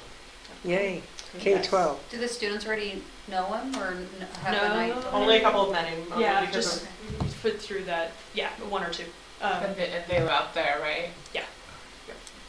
And he'll be full time. She's not, but he'll be full time. Just to clarify. And one of the advantages, we never discriminate against or for or whatever, but we are very female. No, that's not the thing I was gonna say. It's Dominated. really nice to have another And male one of the for things he's done is like middle school boys groups, and he's done some groups with, and I think he's very relatable, very relevant, very cool. And I Awesome. think the kids are gonna feel that, and just another adult that with positive interactions will be welcome. That's so great. Awesome. And obviously not on here yet, but we are in hiring mode. Made an offer this morning. So there will be more of There will these. be more. And everybody cross your fingers for the ones that we've offered, because Okay. they're good. I think. So Okay, so I will entertain a motion to hire Miles Moore. So- Second. Moved and seconded, all those in favor? I guess Mizu, yeah? Yep. Aye. Unanimous, thank you. Okay, so, Mapleton Association of Classified Employees Agreement. What, we're gonna have a, That's class, so It's, that's cl- certified. yeah, that yeah, we need we're to gonna talk do about. executive session for certified, classified, who, I was there at the end. Mizu couldn't be there probably the The- last time. they, anyway, we moved to that agreement on there, it's really what, and we included that in emails, Send- you guys send- have that. just send separate. Yeah, yeah, so people have seen that, So yeah, the unions signed it. yeah, so So both committees came to agreement, Mhm. it's all in there, and I think it just, we weren't even sure if it needs to come through here or not, but we put it well, on yeah, here to do, it I think it does does need to come do through that. here, and, Yeah. and ordinarily, the full board gets a little bit of a, what happened, what are we voting, you know, I mean, yes, we saw it, but does everybody feel like they're ready to vote? I mean, I I was looked at there, it so I do, but. pretty extensive, yeah, I'm fine with voting. If the members that were at the committee or met with them specific do, then I'm comfortable. All right, so then I'll entertain a motion. I move we accept the negotiated agreement. Second? Moved and seconded, all those in favor? Mizu? Aye. Unanimous, thank you very much. District calendar got inserted here. Yeah, I saw that. Any like major differences or changes? no school on any Fridays, no regular school on any Fridays. Like, even on a no Monday, Yeah, and we went, slow Uh, attendance day anyway, isn't it? sometime, I'd actually need to run that data, maybe, It's very but inconvenient when you plan on not. what it really Right. helps us, I think early in the year, yeah, and then it's like, oh shoot, we have school. Yes. Yeah, so I agree with you on that. And if we're gonna have a regular Friday school program and build that out and have the consistency, when we have PD days already impact that, and then when there's shifted weeks in there, you lose a lot of Friday school opportunities, and so that was the decider It's just a good habit. in that case. Yep, and it doesn't put us. Does it just Much add a couple later. at the end or something? Yeah, not by And much. teachers were good Yeah. with that? Yeah, and then, yeah, not by much, shifting of the final day. And then, during, what was the one holiday, did we switch it yet, or, there's, Not yet. okay, so there's, the one thing in the classified bargaining that is dependent on certified approval, and classified understands that, is a shift of November, Veterans Day yeah. to Christmas for certified.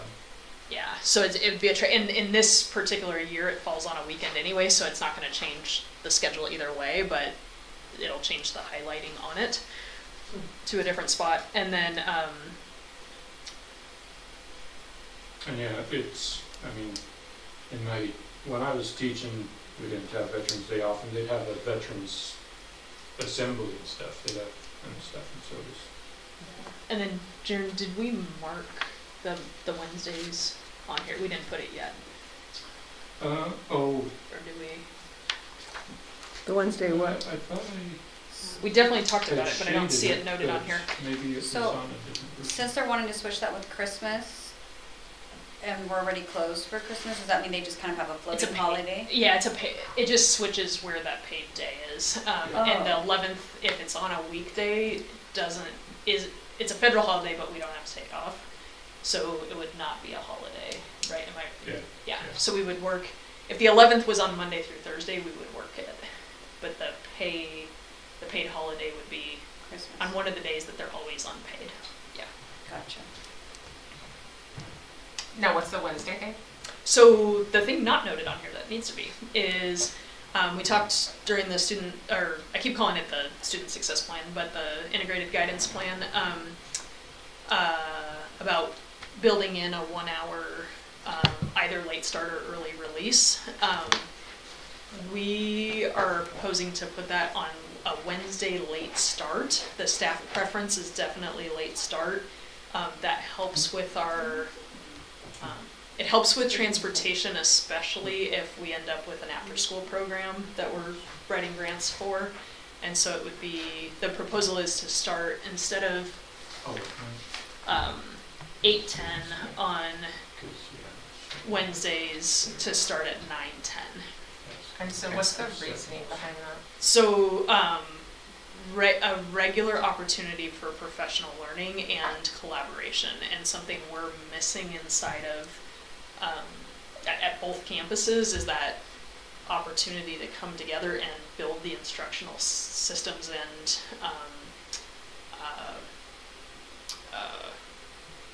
data sharing teams. They're like all the things you do in collaboration.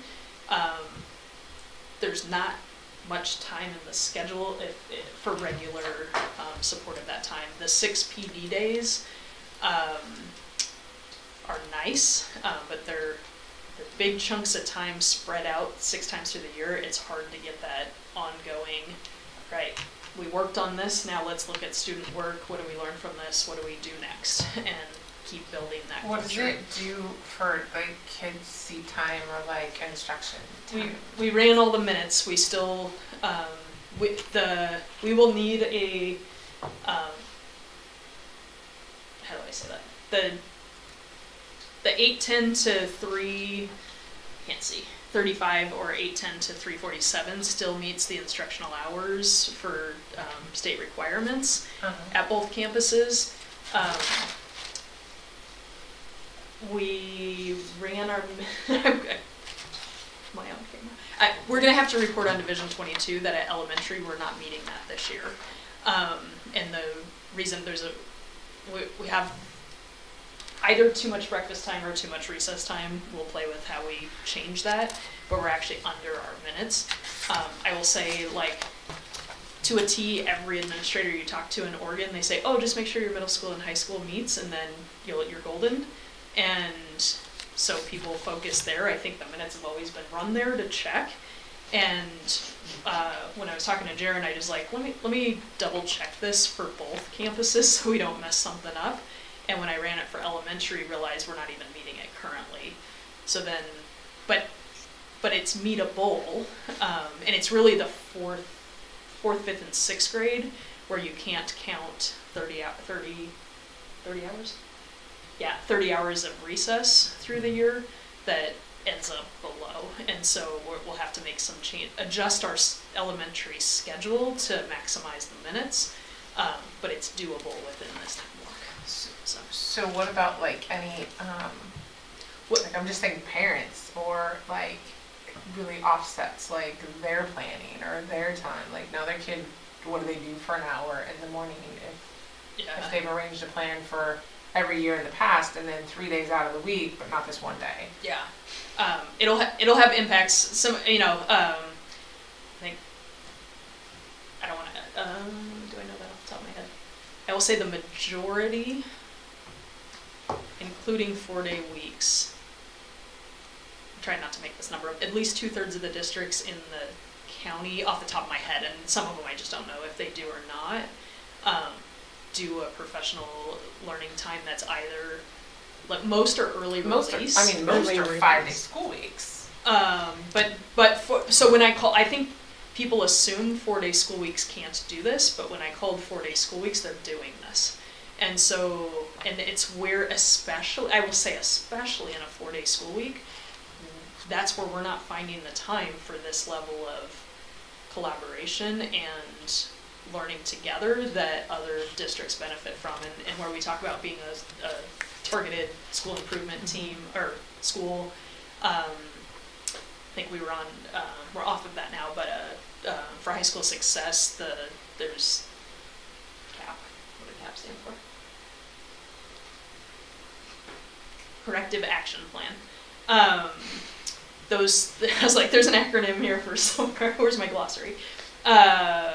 We're on these things, and it's because we're trying to meet all these requirements without the time to really And I come get together that to- part. I don't hate yeah. it for the teachers and for the planning part. I just progressively see things that require more and more prep time for teachers and less instructional time for kids. So I just look at it extra skeptical because and it's possibly not really your fault. It's the pushing of paperwork and crap runs downhill, and now you have to do these things to meet these things. It's just, we seem to be taking more and more time away, and it's just not, I'm sending my kid to school Yeah. to, I will, done correctly, I will argue the quality of education that they get during those minutes will be better.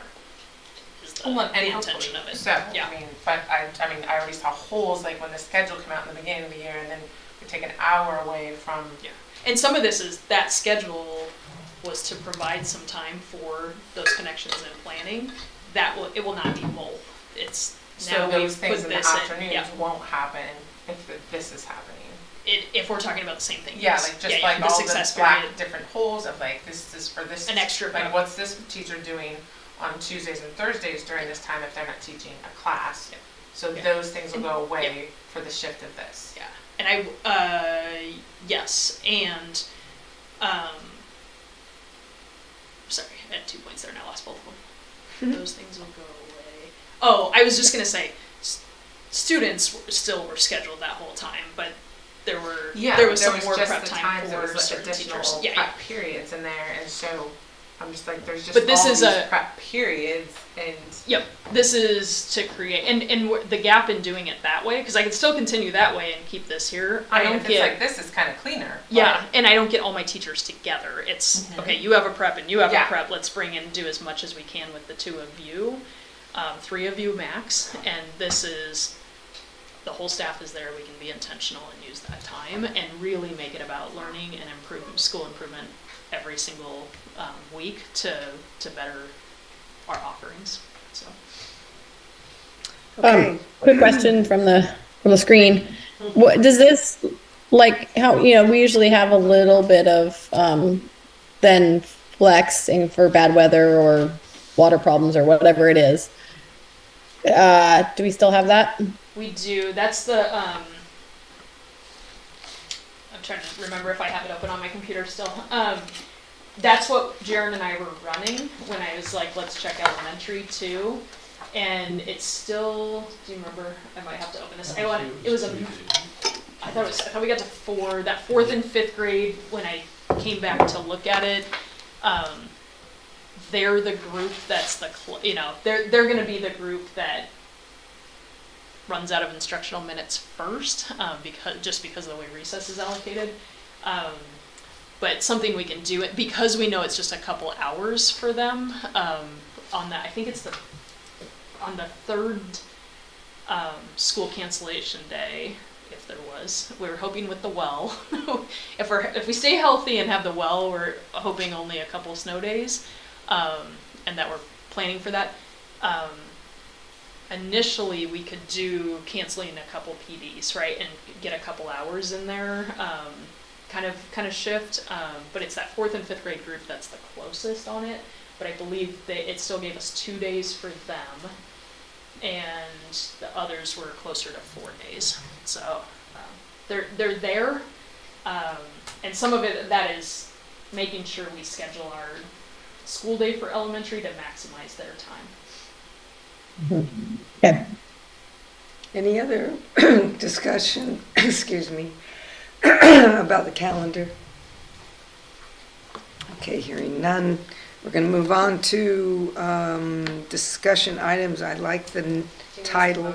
Oh. It's on action item, but it could be a discussion, and we just Oh, it is on there. either way it can be a motion or move No, it it's to an action item. Thank later. you. Yeah. Thank you. I need a motion. I move that we approve 23-24 school calendar as presented. A second. Moved and seconded. All those in favor? You're not in favor? I I just want to remain a little. I just want to watch it. So. Okay, so it's been Mizu hasn't. yes. yeah, I do agree. do it. Okay, so the motion passes. One abstention, or was it a no vote?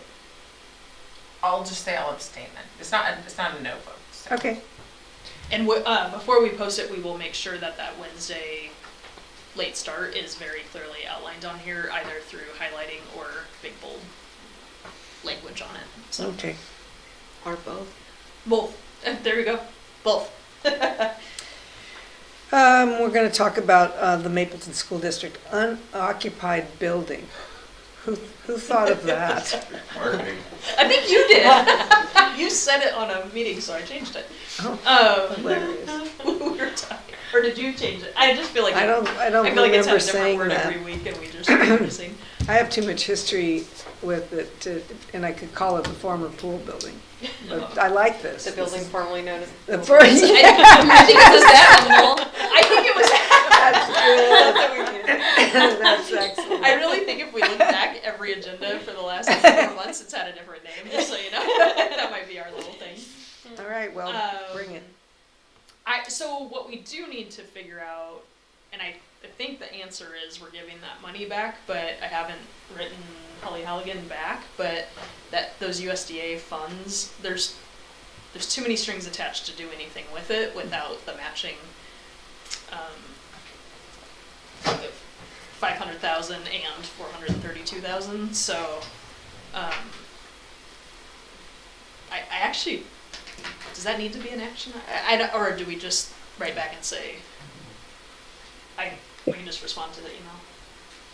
I don't know, but I feel like another month is here, and we need to have maybe a workshop day where we talk about the pool.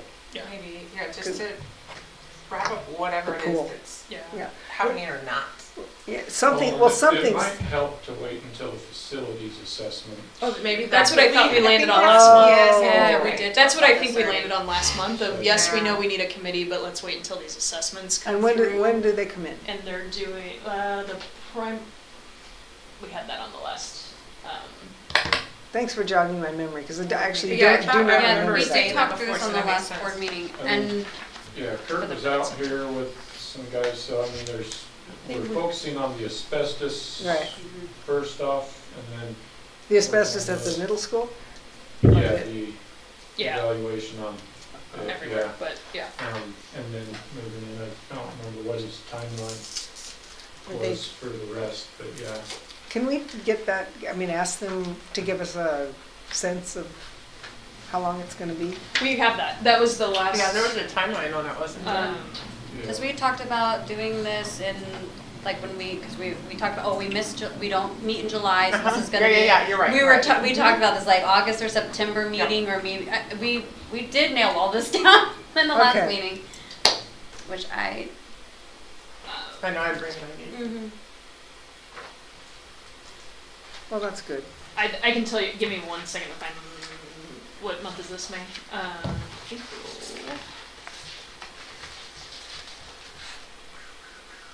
Here it is. I believe it's in the board packet. I might be wrong. Nope, it was in the email prior. Last month, we called it Mapleton Building with a Pool. See? If you go back, it keeps changing. That's right, we did. Unoccupied. That's hilarious. Unoccupied building. That's close. This now, on this one.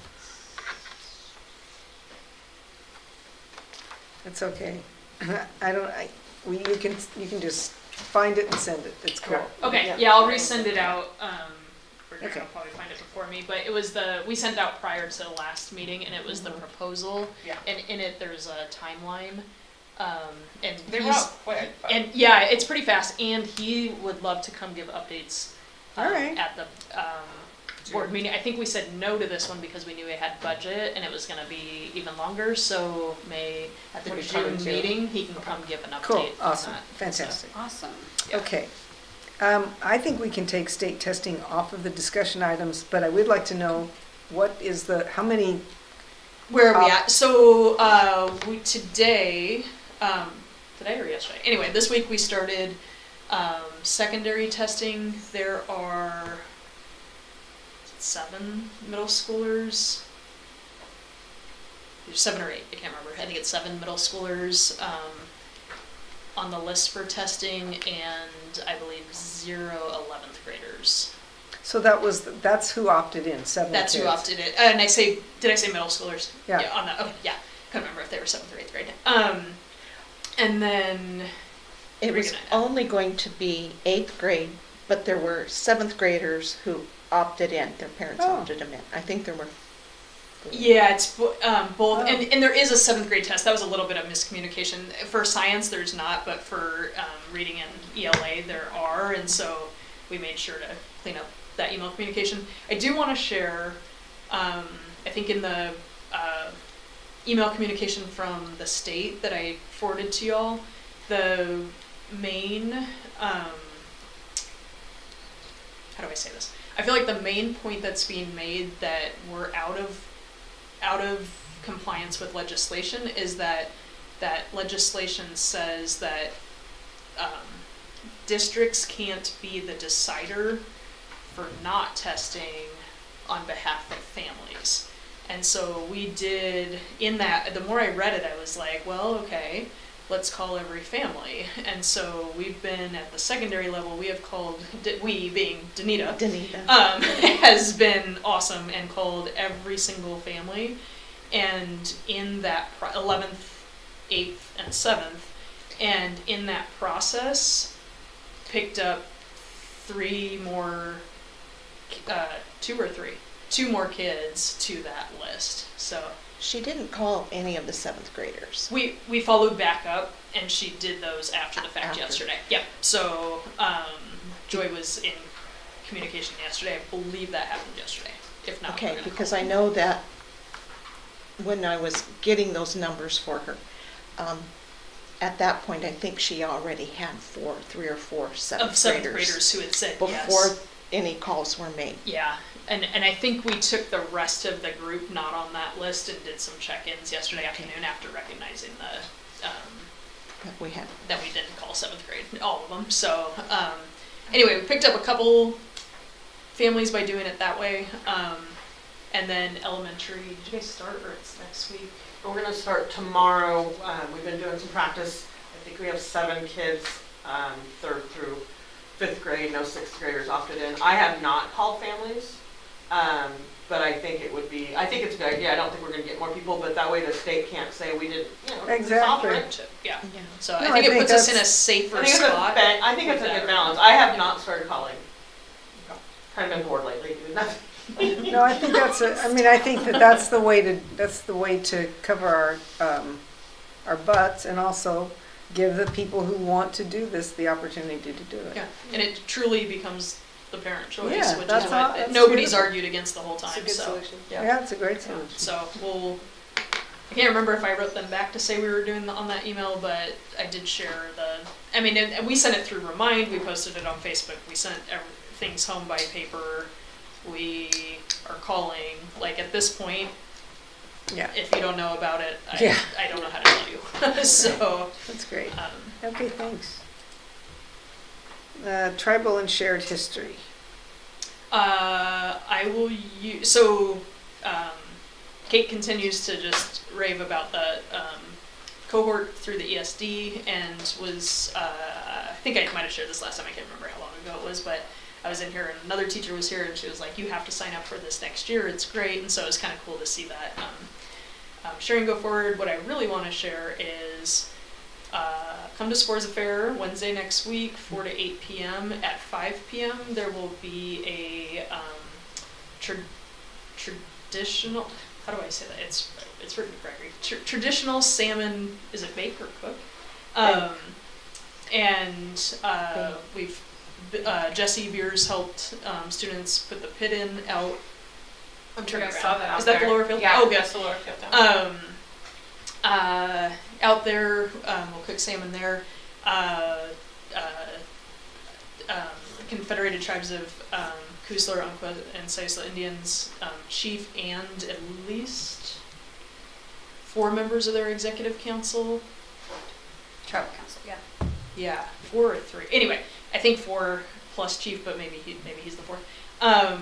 Will be here, and we're gonna hang the flag that day as well, and kind of use, discuss it, share it, Wow. and it'll be up there. So cool, real Cool. stuff happening, which That's I'm awesome. proud of. So, and just thankful to them for their partnership.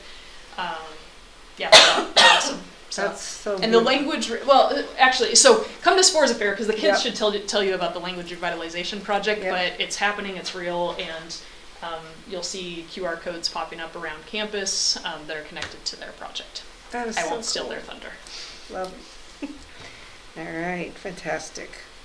That's next Wednesday, 4 to 8. The 24th. And the salmon bake is after? At 5 p.m. So Fun. the Spores Affair will be 4 4 to to 8. 8. There's Okay, lots of stuff gotcha. happening, but the salmon specifically will start at All right. Screen time, I put this on here, but I actually want to put it to the next month because things are, it's going to be late. But I just real quickly, there's a lot of buzz nationally about screens and kids. And, you know, a lot of, oh my gosh, well, the train left the station, there's not much we can do. But there are things we can do. So we're the adults in the room, and we're going to have a conversation about where to go. And so come with your ideas, and maybe I'll send some articles out to y'all just to kind of get it going. But man, you know, we gotta take a national timeout somehow, and we'll start here in Mapleton. Did you mention those 2 lawsuits, or the lawsuit? I didn't mention it. I sent those out. You've sent us the things, Yeah, I think. I There's did. 2 that you've sent Yeah, us, I think, yeah, so. and it's growing. I mean, I think another district just joined the suit. I can't remember which one. Another in Oregon. Yeah, it's holding the social media companies responsible for the amount of money that districts have to spend for counselors, because kids are really getting messed up, and you know, I mean, parents are getting messed up as well. So I mean, you know, I think it's just time to like take a pause and talk about it instead of like, yeah, well, I'll talk to you later. You know, yeah, we gotta have a conversation. So next month. Restorative justice and practice. I had just asked that you give us a little update on where we are with this, and I don't know if you want to put this off or do you want to talk about it? I Can mean, you it be could concise? It's short, yeah. Okay. So it was really a question from Michelle about, hey, as a district, we kind of said we're all in on restorative justice was how she brought it up to me. Where are we at on that? And I was like, I didn't know we were all in. And but we had a conversation about. I'll share kind of my background, and I think the most important part of where we're at on this is restorative justice is the systems for when harm is done, how to repair harm within a system.